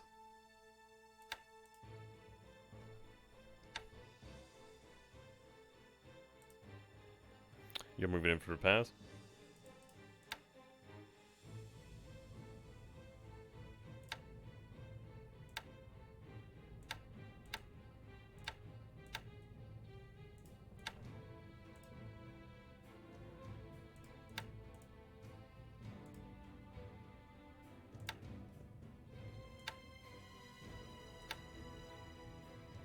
In fairness, at this point here, it probably is an advantage having it so spread out.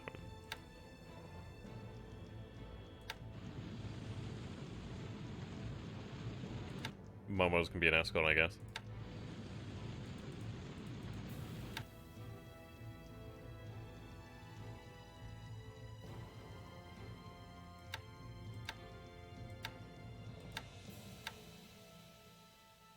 Hell are they? Have I disbanded them by mistake or something? Probably disbanded them, haven't I?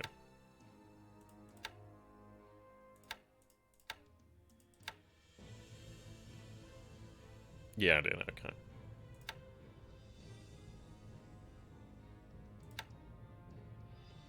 You're kind of supply them, sorry, resources at the moment.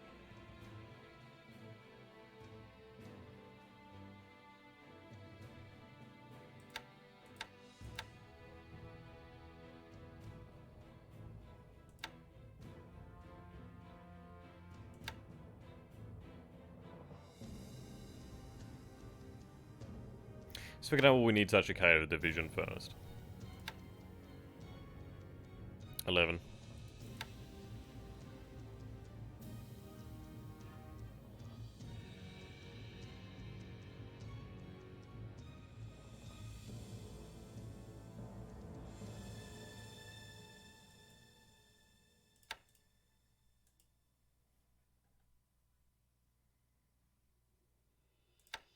Right, head for Canton.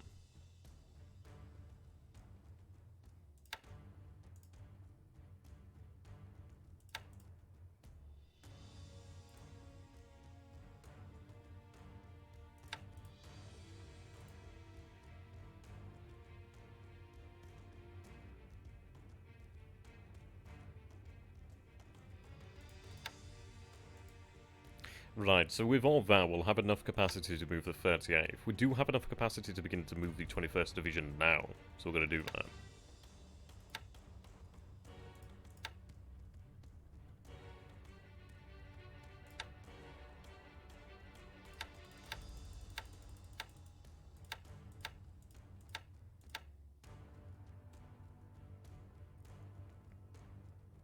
Maybe just shy.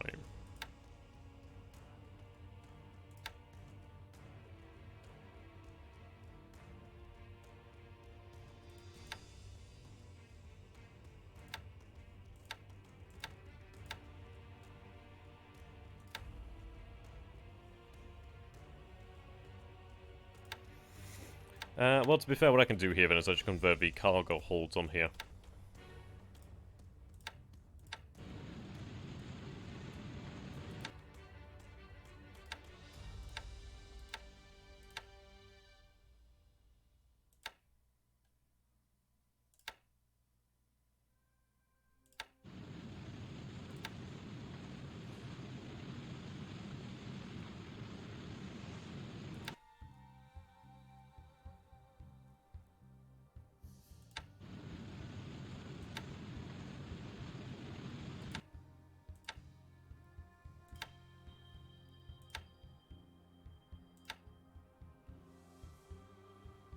Do we actually have a shipyard at Shanghai?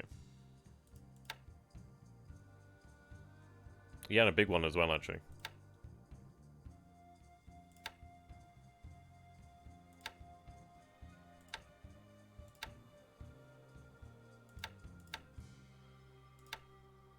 So it looks like 5 days no matter what, really.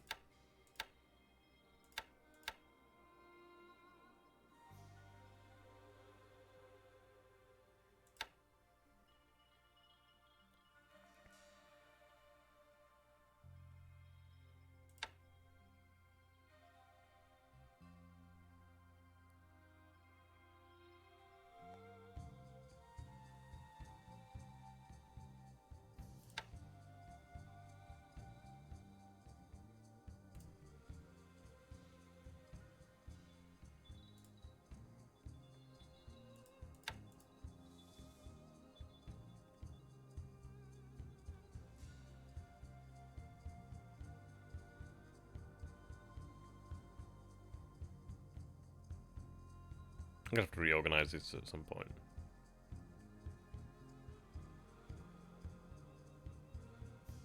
That's pretty cool. Supreme Rule is a very interesting game.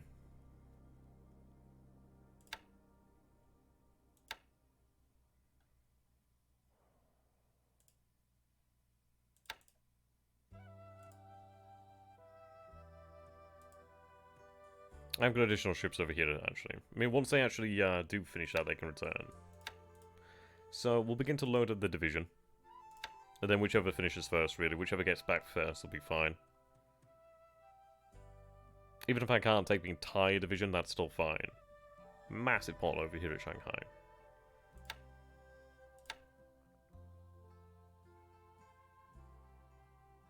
I wonder if we load them in a different mode, perhaps.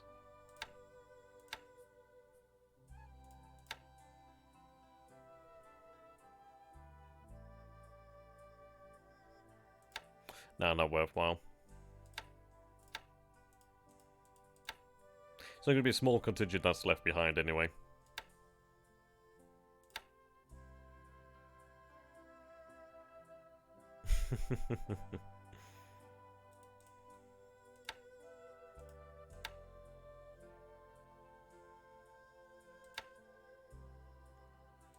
Okay, so that's fine.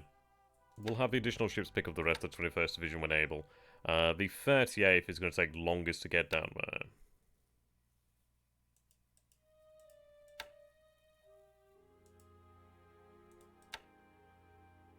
That was awesome.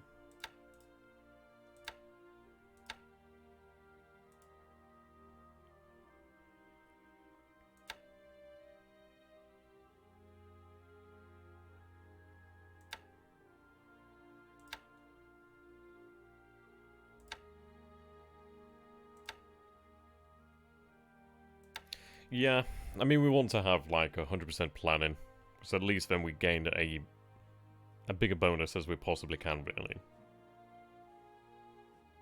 So that does a lot of good there.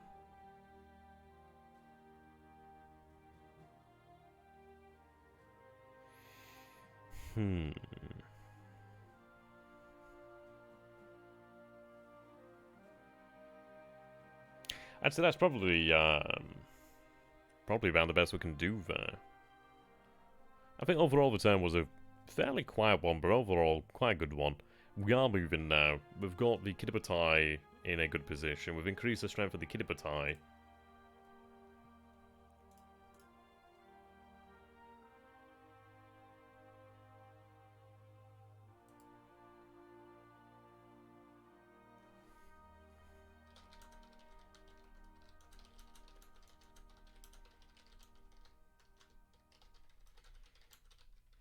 Okay. I think we're good. I think we are good. We've got everything sorted here. You get your planned bonuses. I try and plan a way to kill the Japanese tanks without anti-tank or tanks. Cutting them off. Yeah, the G3 is going to continue over here. The K-27, sorry, 43s, sorry, I could be running Combat Patrol over here. The Minikapatai would increase in the air strength over here on the Kiddipatai. So, for example, we're going to have another 12 A6720s on board Zubiho soon. Moriujo. All the assets moving there to Babaldoir. I need to get the actual air headquarters in there. We're increasing the amount of escort on, well, with it. So it'll be a couple of days before they do arrive, but when they do arrive, that is basically like game over in that area for him there.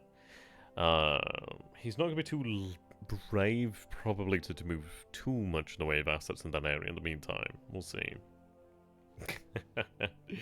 Well, to be fair, they're Doomsday. I mean, this area is really not, it's not exactly designed.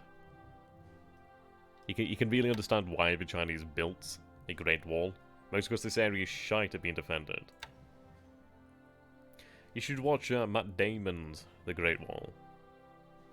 Fucking Matt Damon, my god. So, like, he's so mundane. He's just so mundane. You've got to be, yeah, I don't know, you've got to be blind or something like that. You've got to have some sort of defect to be a big Matt Damon fan. He's just average. He's just okay. I can never say he's been amazing. He's just been okay.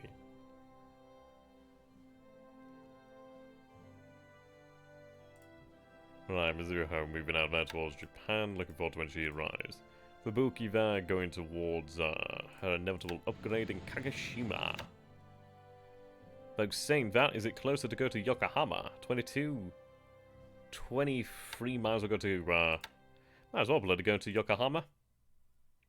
Depending on how long the upgrades take, we might actually be able to escort the Shoho out there. Right, so we'll actually be seeing a lot more in the way of naval touchdown this way. Let's see if I can do a quick save here, then I think that's pretty much effectively the turn over, really. Well done there. Congratulations.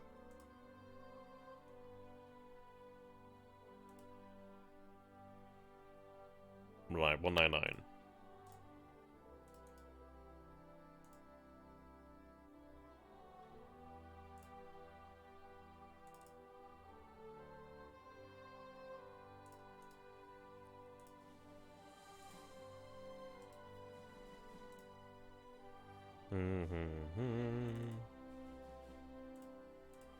Right, 199. Yep. Suppose I best close the tracker.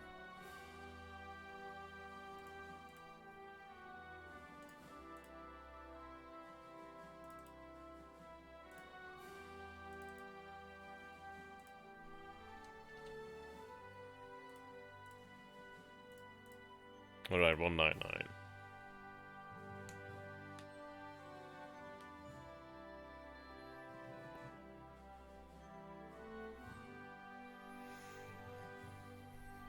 I'd like to see if it updates the actual naval searching area. It'd be nice to see where the H6K4s might be making their impact. I might move more of the ones from Luganville. I mean, 6 is a very large number, to be fair. There's a few other bases that I need to get stuff moving to. I'd like to try and organise to get an engineering corps out to Canton. I probably have that move out from the... Probably from Naga and the in Luzon, really. Or something a bit closer, perhaps. We'll see. Right. It's already loaded, then let's take a look.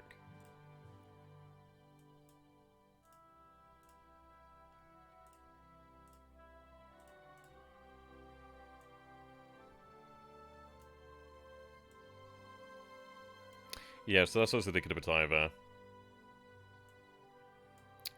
Those are obviously the Dinas, I think they're called.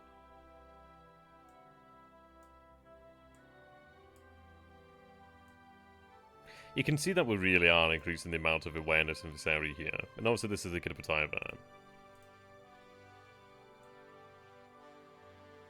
But these are all like H6K, all H6K4s in this area here. This area is a little bit worrying, but once I get something established over here at Paramashira Jima, then it's obviously a lot better. But in this area, we do have a lot of situational awareness. So it's one of these things of when, if he does move into this area with carriers, we are probably going to find out. If I can get something set up at Canton, then we'd have something really stretching out to the Line Islands. I always wondered, like, should I have gone for Johnston Island in the first days of the war? That would have been really, really interesting. I don't know. It's one of those. It probably would have been quite suicidal considering the proximity to Pearl Harbor. But I can imagine it's one of these, isn't it? If you take it, you're probably going to get bombed to death. It'd be one of those, really, isn't it? It's probably, yeah, it's just too close to Pearl Harbor, isn't it? It'd probably get bombed to death. But it'd be nicer to deny it to him. Like, make him fight for it, sort of thing. Deprive him of that intelligence there. We still have good position there in Midway. Midway is actually going to be a really interesting island throughout the war, really. I do wonder if it'll ever make a run at it. I imagine it probably will, considering how far out it is. Like, there's nothing out as far as Midway, really. Like, Survive being the only other thing, really. Like, well, Canton, really. Well, truly manned island. It's a shame that our attempts down here failed. That really backfired. But we'll make another go at this in the future, really, and we will make that a success. If he feels that he's safe in that area, then okay. He's going to feel that the defense is paid out over here. But the thing is, he's got cruisers down here. What the hell are they doing? They're really doing jack shit for him at the moment. So they're not doing anything. They're not hurting me. They're not defending anything. Well, obviously they defended their role, but they're not hurting anything else, are they? Okay. So I think we'll call the stream to an end here. And I do hope you guys have enjoyed this. And I'm going to do another bit of a shill over here then. So if you guys would like to support myself and the channel, the best way to do this is by becoming a patron. So when you become a patron, you do gain access to quite a different number of rewards, actually. So at the moment, I've been increasing the amount of rewards I've got at the moment. Like, I obviously have the Karuna print for sale. I do have the actual new ones over here, so obviously you guys can get a hold of... I wish I could update these, by the way. Really old there. Really old there.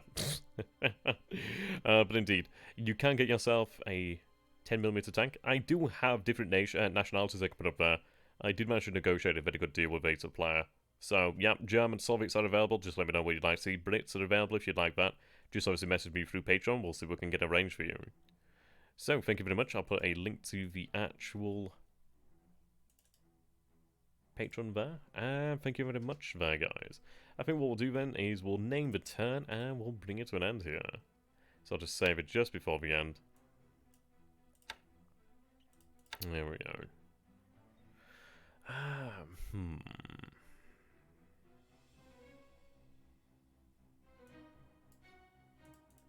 Let's think.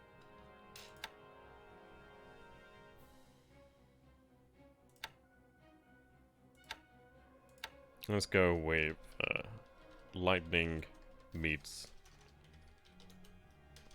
rock.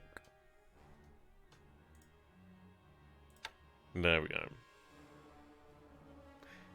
Right then, fantastic ladies and gentlemen. Until next time, thank you for watching and can't wait to see you in the next turn. Where of course we'll be playing out turn 53 part 1. Can't wait for that. Starting to get through the turns. Almost a year since we started. Sobering fought. Until next time guys, thank you so very much. Have a beautiful evening, and an even better day. Goodbye for now, guys. Do remember to subscribe for more, and follow me over on YouTube at XTRG, and over here at Twitch on XTRG. Do make sure you follow, and click the bell icon as well. Until next time, goodbye for now.